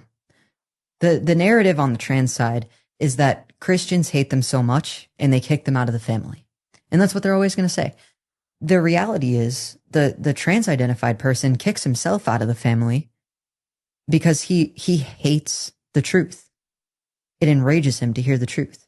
When you try to share any piece of truth, it doesn't have to be as explicit as Jesus loves you. It can just be, I don't think you're a woman. If it's a man and you say, I don't think you're a woman, that's the truth. That is how he's created. It's going to enrage him, most likely. I hope it doesn't. But the fact of the matter is, it probably will. And he's going to slam that door. But the thing is, he slammed the door. The parents didn't. Their side is still wide open. So if he wants to come back through that door, he has the key for it. And the parents never close that door. They want him to come back. If he knocks, they're going to open the door. Hey, how are you doing? Is everything okay? Like, are you feeling okay? Do you need a meal or something like that? So if he's the one slamming the door, I guess parents might still feel guilty because then their child is just away from them and you don't know what he's getting into. Maybe he is falling into homelessness. They say that transgender identified people experience homelessness more. I've not looked into the statistics, but at least that's what they say. And if we take that at face value, then I can see why there's a deep concern for parents whose children have just slammed the door on them. But telling the truth is not you slamming the door as a parent. And I think that's what it comes down to. Do you have any advice for grandparents? Because I know some of the struggles for family members of, adults or children who are identifying as trans, the grandparents express it's particularly painful for them. And this is often when the grandchild is usually a child, they're a minor, and then their parents are supporting transition, but they don't. They know that this isn't right, but they have to somehow manage this family dynamic. I have heard stories like that. It's very common and it is very heartbreaking. I talk to parents and grandparents. Sometimes I will do a call or a speaking event with just a few, maybe a lot of them, or sometimes one-on-one phone calls and Zoom calls, whatever people want, FaceTime. And I've heard stories from grandparents.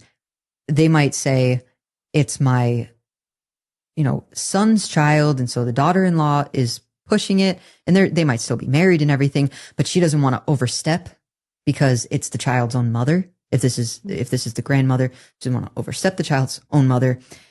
The grandmother says, well, it's her daughter. And so she's a little bit, she's more able to push back on it. Sometimes there's a dynamic with that, with the son or the daughter who's pushing it on the grandchild. Not always, but I have heard that. And then the grandparents also say, if I push back too much, I won't see my grandchild at all. I won't even be able to be that pillar of truth in their life because their parents will just cut me completely off. I've looked into the grandparent thing. I've listened to stories. That one gets me. That one stumps me because with the parents, maybe it's easier to say your children know that they have a certain relationship to you. Be that pillar of truth. Be honest with them. Keep the conversation open. If you use a nickname, you use a nickname, but the pronouns is really a spot that you shouldn't cave on.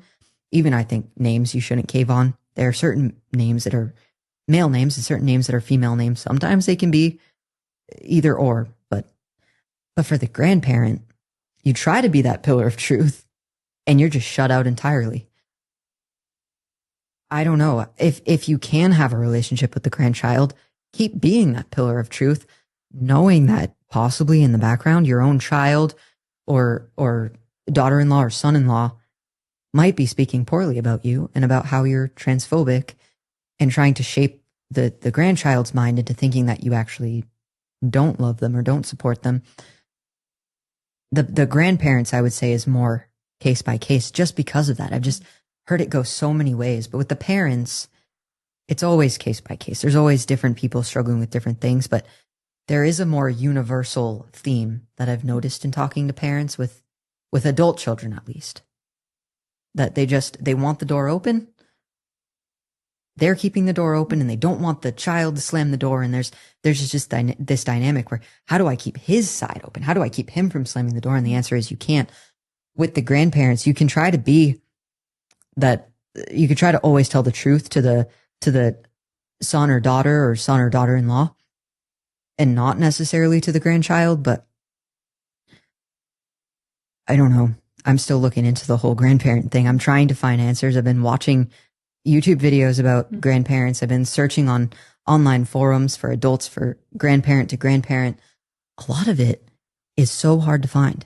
If you go on and you're looking for advice because you have a transgender identified grandchild, a lot of it's positive. It's affirming. I do know that churches have started support groups. They have little run by pastors, usually, not always. There's support groups for parents and grandparents who are going through it and just don't know what to do. I've done Zoom calls with a couple of them. So for any parents or grandparents, talk to your pastor if you really, truly do not know where to turn. And you're saying a pastor, though, that is not pro LGBT. Right. You don't want somebody identity. who's pro LGBT because then they might teach you how to affirm it, or they might do cartwheels around certain points in the Bible where they're saying, no, see, actually here you can see a third and a fourth and a fifth gender. And you're like, no, you don't see that because that doesn't exist. So you always want to go to a pastor who's teaching the Bible rightly. He has to be actually teaching the Bible, not trying to do cartwheels around the sacraments or the teachings or in all these sorts of things. You have to go to a real steadfast pastor who's going to tell you exactly how it is. How did your parents respond to your detransition, Katie, when you told them for the first time that you're no longer Caden, you're Katie? They were shocked. And because I told them, I said, I'm not going to be transgender anymore. And my mom said to me, she said, I thought you were sure. I thought you did your research. She was clearly very worried about me because I had a double mastectomy and a hysterectomy. And she's thinking, what are you going to do? But I could also see, I think, a little bit of guilt in my parents. They felt guilty. So at every turn, I reassured them I was over 18. I was 18, 19, 20, 24 when I had the hysterectomy. That it was nothing that they did, nothing that they could have changed, because I don't want them to feel guilty about those sorts of things. I've left it in the past. You know, what's forgiven is forgiven, and we can leave it at that. If I were in their shoes that many years ago, I would have done the same thing. I wouldn't have known what to do. If I had had the same upbringing and the same value system and, you know, the same ignorance of the issue and been bombarded with the same media that they were bombarded with, I would have done the same thing. So I'm sure that they feel guilty for letting me go through it. They've mentioned it a few times, but I've not really been able to entertain it. One, because it tears me apart that they feel guilty about that. Yeah, I just don't like seeing my parents go through that. And also, what's that going to do now? Like, it happened. It's in the past. It's terrible. I wish it hadn't happened, but it did. So there's only one way to move at this point, and we can't go backwards. And that's kind of my take on it. So for my parents and for the people around me, I'm very much positive about it. Like, look how far I've come from that. Let's just leave it in the past. It's over. There's going to come a day, Christ is going to come back. We'll be resurrected in perfect bodies, and I won't have to worry about any of that stuff that's happened. So let's just leave it and build from there. And also learn from it. We can't just pretend it never happened and not learn any lessons from it. But that's been a big thing. I think most people were kind of thinking, uh-oh, we affirmed this. And I was just thinking, it's okay. What about grandma? How did she respond to your detransition? She is very happy that I detransitioned, very happy that I'm back to normal.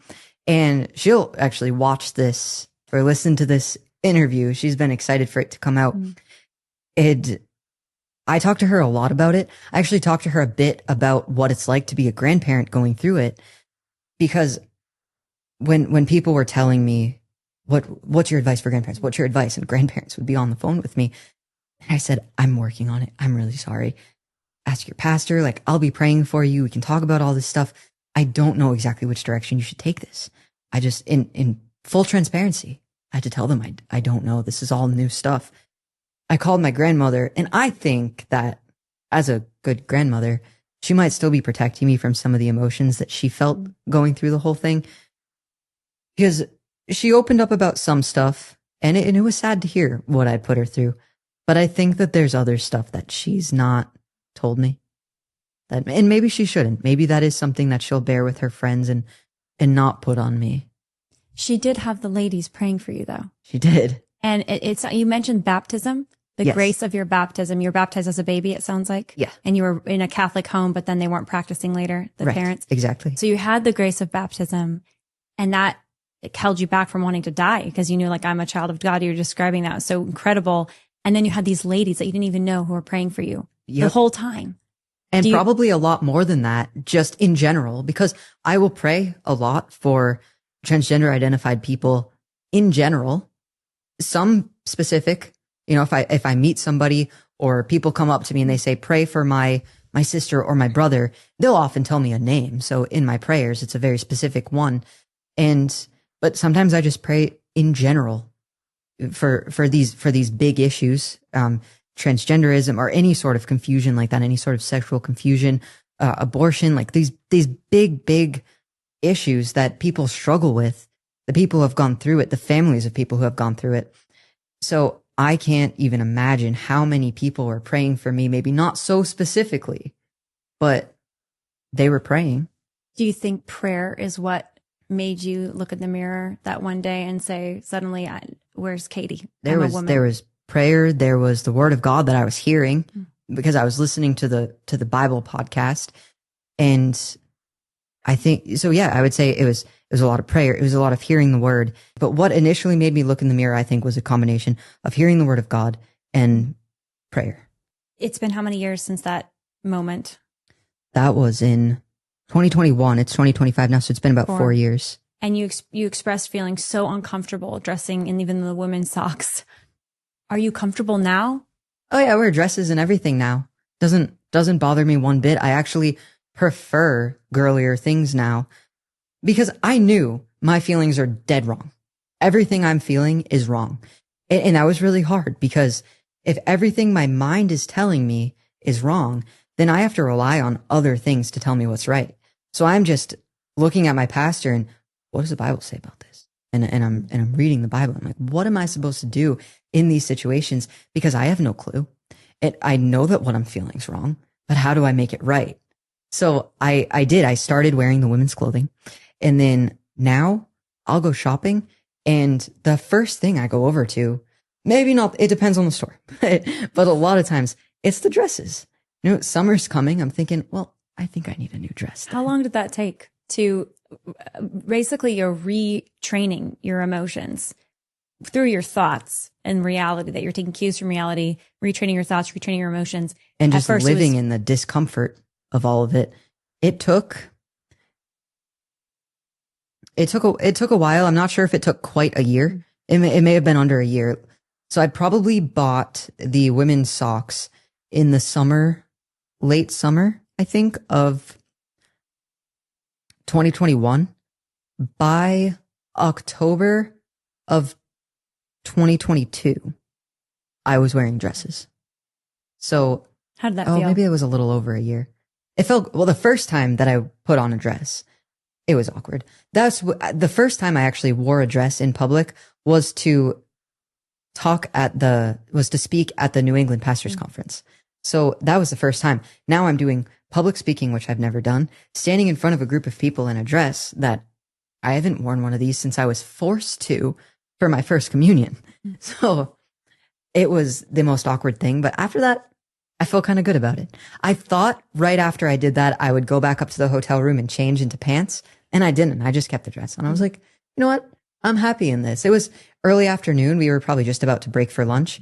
And then I decided, no, I'll just keep wearing it. Through dinner, I was still wearing it. We had pizza for dinner with all the pastors, and I was still wearing my dress. It wasn't the nicest. It was just $15 from Amazon or something like that. But it was enough to get that comfort. And then from there, I was like, all right, I'm good to wear skirts and dresses now. I would actually opt for skirts most of the time over dresses. But it was weird having that preference that what do I prefer, skirts or dresses? Where before that wouldn't have even been a question. I honestly never thought I could get to that point. I thought I would have to stop at the socks or the shirts or something. You're married now. Yes. Congratulations. Thank you.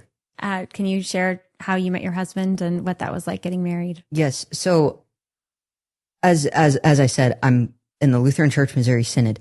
And so I'm from Massachusetts. My husband's originally from Iowa. And I was traveling to Indiana to visit the Lutheran seminary over there. And I was looking at the deaconess program to see if I wanted to do that, which is mercy work. Mm. So it's a lot of theological training you would go through. And I did really desire to do that, kind of here and there. I went back and forth with it. So we won't say I really desired it, but I desired it enough. I thought about it enough to go to what they call a prayerfully consider visit, where you'd consider it prayerfully. Maybe you'd say no, maybe you'd say yes. While I was there, I was going to do a talk at the seminary on the campus for all of the students and faculty and their families, anybody who wanted to go. And it was just going to be telling my story, kind of like what I'm doing now. It was the day before we had to leave. We were staying for just about a week. My pastor dragged me. Well, we'll say drove because he thinks it sounds weird if it sounds like he kidnapped me, because then that would not be a good look. But he drove me from Massachusetts to Indiana just in one day, straight trip. It was about 13 hours. And he said, we're going to go. You have to at least go. And I was going to do the talk while I was there. So it was Tuesday night was the talk. I went to the chapel service, right? They do an evening prayer service. And I went right before I was going to do my talk. I thought I could use an evening prayer service right now. And I sat down in chapel and I looked across the chapel because the pews for the evening prayer service, they're in the back at the baptismal font and they face each other. It's kind of its own little area. And I'm looking across and I see a man in a bow tie. And I don't know why. It's not maybe it was the bow tie. I don't know. We can credit the bow tie. But my future husband was sitting there wearing a bow tie, looking kind of nerdy. And I thought, I think he's going to be my husband. I didn't even know who he was. Didn't even know his name. But I'm looking at him and I'm thinking, that's the one I'm going to marry. And then I just thought, Katie, just focus on the evening prayer service. You don't know if he's already married or anything like that. But I was kind of trying to see if he would look up and notice me during the service. So I wasn't fully focused on what I was doing. He didn't look up once. He was just fully focused on the hymnal. He was doing what he was supposed to be doing. I was looking at him. So I wasn't doing quite the right thing.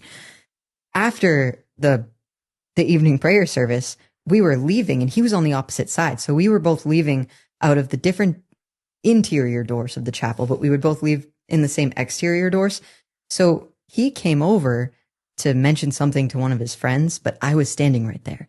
And he said, "What are you doing here?" or something like that, because he didn't recognize me. It was the most awkward way to greet himself. And I thought, I think I still like him. So I said, I'm here to do the fireside chat. And he introduced himself, said, my name's Josiah and all that. And he was so confused, like, oh, that's you. And he'll tell the story. He will say he did a ring check to see if there was a ring already on my finger or if he could try. And so I went to the fireside chat and I invited him to go. And I said, you should really go. Said he had to go to a dorm meeting, so he might be late. As he was a student there. So he said he had to go to a dorm meeting. He might be late.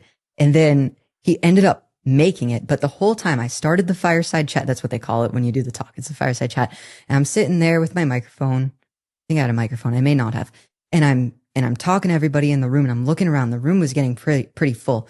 I'm looking around for the guy in the bow tie and I just couldn't see him. And then all of a sudden, as I'm talking, I look over and I saw him. I was like, there's the bow tie. He better not leave before I can talk to him, because now I'm speaking to a group of people while I'm thinking about this. And I'm thinking, I got to get his number. And if I don't, I got to get one of my friends here to give me his number. So I finish up the fireside chat and everybody likes to come up to me after, ask me for prayers or to tell me their own personal story. And I love that part of doing my events. And so I was really happy to be doing that. But in the back of my mind, and this is not to take anything away from the people who talk to me, because I very much enjoy that part. In the back of my mind, I'm like, all right, he's still here. And I kept checking over to make sure he was still here. Come to find out, he was waiting around to remind me that I'm baptized and all of God's promises are for me. And he was waiting around to tell me that. And so finally, everybody's kind of clearing out. It's getting late. He's still standing there, just waiting. He had so much homework to do, but for some reason he just decided to wait. And finally I walk over and he said, oh, good. I wanted to remind you that you are baptized. And so we started talking from there. And, he actually wasn't even going to go to the evening prayer service. He hadn't gone for a while. They have chapel services every day during the week. And then they have a morning and an evening prayer. And he'd not been going to all the evening prayer services. He'd kind of be here and there, go to chapel and all that. But just for some reason, he decided he was going to go that one day. It's like, well, good thing he did, because I wouldn't have met him. I was leaving at 4 a.m. the next morning to drive back to Massachusetts. And so we started talking, and no matter how hard I tried, I could not get him to ask me for my phone numbers. We're in this big group of people with mutual friends. Do you use an iPhone? I do. Okay. But he likes trains. I like airplanes. We're super into transportation. So we will talk about, the best way to construct roads and highway interchanges. We're into that kind of stuff. So we're talking about naval ships. And then we start talking about coins, because I have a coin collection, and he quizzes me. He asked me what year they switched from copper to zinc in the pennies. And I said it was 1982. And he goes, correct. I'm thinking, did he just quiz me? So I had no idea why he was asking me such weird questions. And then finally he talked about a YouTube channel that talks a lot about naval ships throughout history. And I thought, well, could you send me that link? And finally, nice. He said, well, I would need your phone number. Yeah, you would need my phone number for that. So I gave him my phone number. He sent me the link about naval ships, and my pastor told the story. I think he even said it in the sermon at our wedding, that when we were driving there was a lot of, I don't want to go, me being stubborn, kind of giving him some practice for when his daughters are teenagers. But then on the way home, he knew that I was in love, but I still didn't even tell him, because I don't know why, but I was just furiously texting and smiling is how he says it. He's like, I knew the look on your face. I knew that you were in love, but I didn't know who, and I didn't know if you would ever even tell me. And then of course, in October, he was doing our wedding. Wow. And he said he knew the day would come. Your pastor. My pastor. What a good man. He is. He's just great. a company like that. His whole family too. When I was transitioning and detransitioning, I really truly thought that boys were better than girls, or that women were less than men. Not that we were different and that was good, and not like this feminist equality sort of thing, but actually that it was better, and that parents always wanted a boy more than a girl. And I thought that about my parents, which wasn't true. I even asked them, and they said it's not true. But when I met my pastor and his family, he has daughters, little ones too. And I would babysit them. That was the first time that I ever fully really allowed myself to love a girl, a little girl, and to just love her and be her babysitter and just show her exactly the kind of love, of pure love that a babysitter should. And I'm taking care of her and I'm smiling and we're doing the nighttime devotions, all of them, I should say, not just one of them. And that was the first time. And his family, in addition to him, teaching me in his office and everything, but his family, even as young as those kids are, taught me that it's good to be a woman. It's good to be a girl. And I learned so much from them. So we're still very close, even though I ended up moving over to Indiana. That's so beautiful. How long from meeting your husband to marriage? It wasn't a full year. 8 months, maybe. So once he got that number, he moved quick. 5 or 6 months, not 8 months. Yes, he did move quick. They say seminarians do. Is that a Lutheran tradition that you have to get married before you become ordained, or no?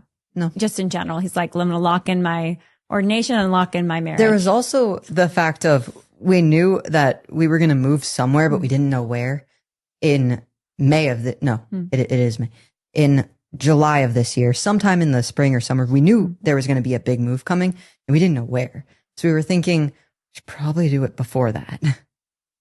Katie, I think your story is so incredible. And I'm sure people listening are given not just a lot of food for thought, but I think given encouragement, quite frankly, because there's so many people who are affected by the transgender ideology and how it's playing out in our culture today.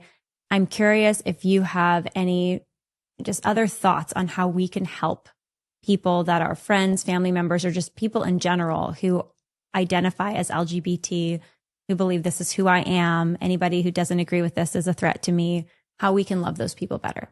You can always love them by praying for them, because obviously that's something that helped me.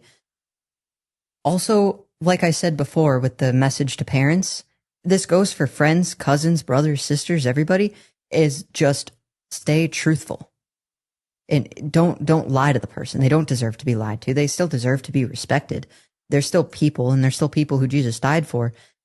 So when you're talking to people who are just deeply confused, now if they're being hostile toward you, you can remove yourself from the situation. It doesn't mean to just run in and let yourself be abused nonstop by somebody who doesn't want to hear what you have to say.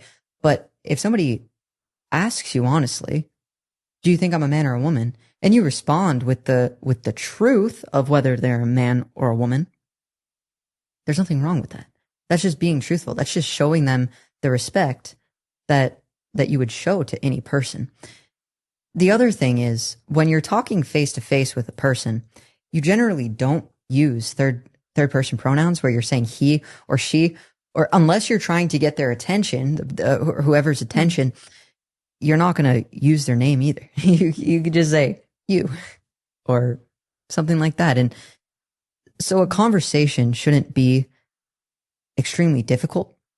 There are also some things that if a trans-identified person wants to open up and is feeling like, I want to talk about this, and you want to ask some questions, I would say some challenging questions, there are questions you can ask.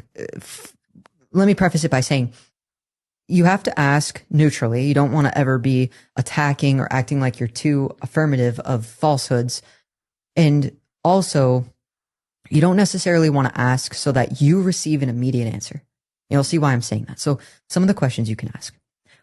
What do you desire about manhood or womanhood? Like, what are you looking to attain with this transition to being a man or being a woman?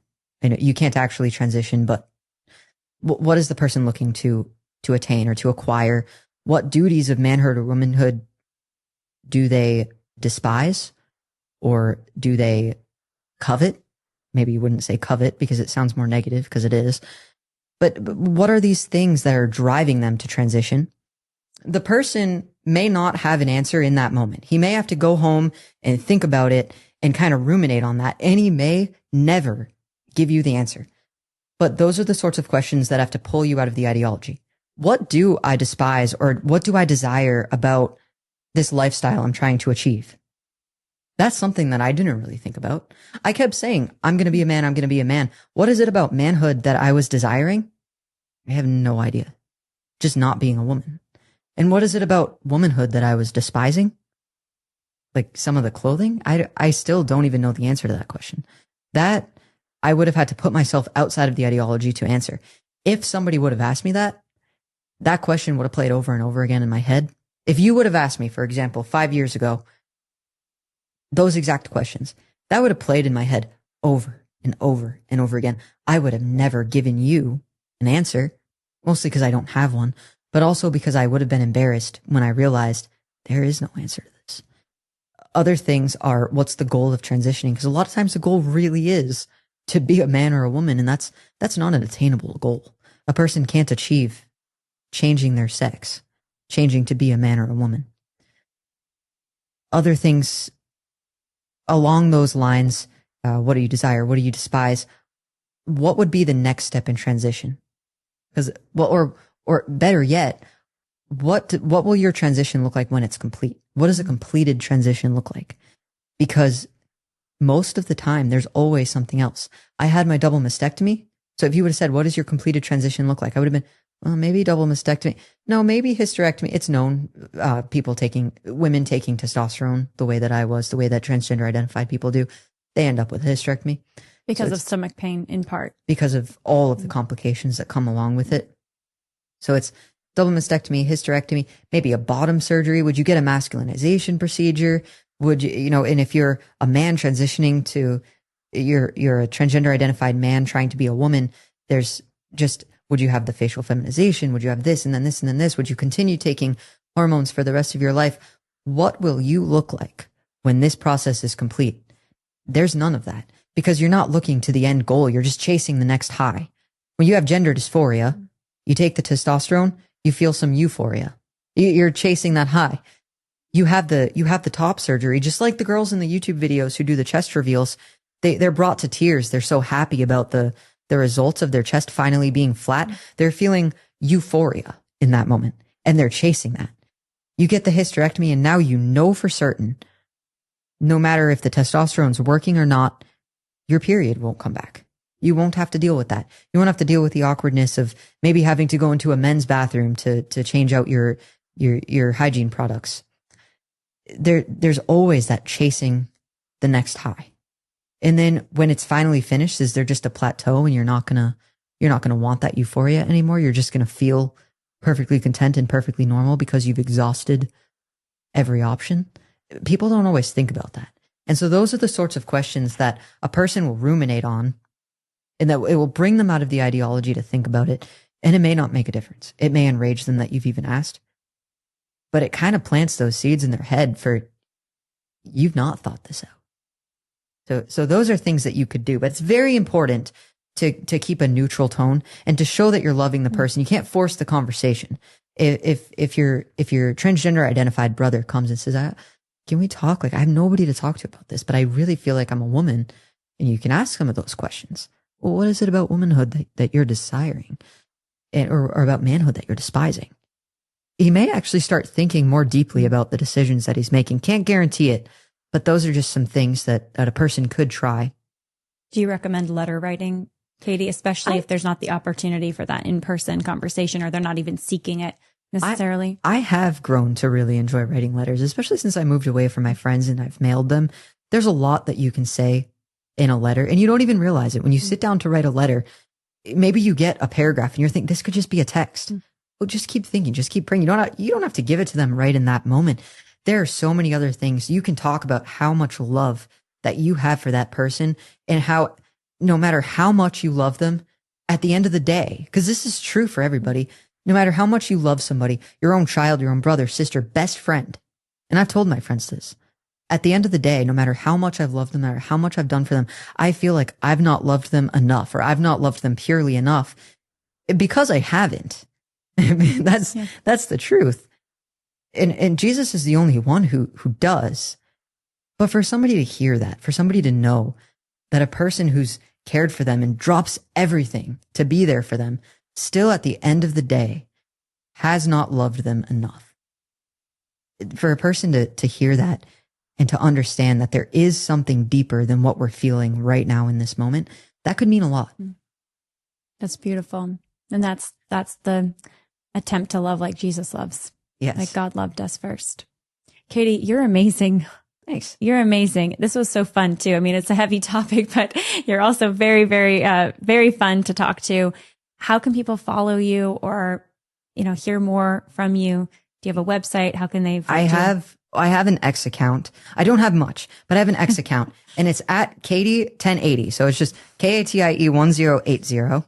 And that's on X. That's kind of the only way right now, unless you're LCMS and you have a pastor who connects, but I don't have a website or anything. I've been working on some projects for just like writing things for churches to have on hand in case there are questions, but I don't have much more online. Thank you. Thank you for being willing to share so much. It's amazing. Thank you. Thanks so much for listening to this episode of The Lila Rose Show. Please share this episode with your friends, family, with someone who might need to hear this message, who might need to hear Katie's story. And always, don't forget to subscribe to the show wherever you listen to your podcast or over here on YouTube. Thanks so much, and we'll see you all next time. And a huge thank you to EWTN, Eternal Word Television Network, which is the largest religious broadcaster in the world. You can get access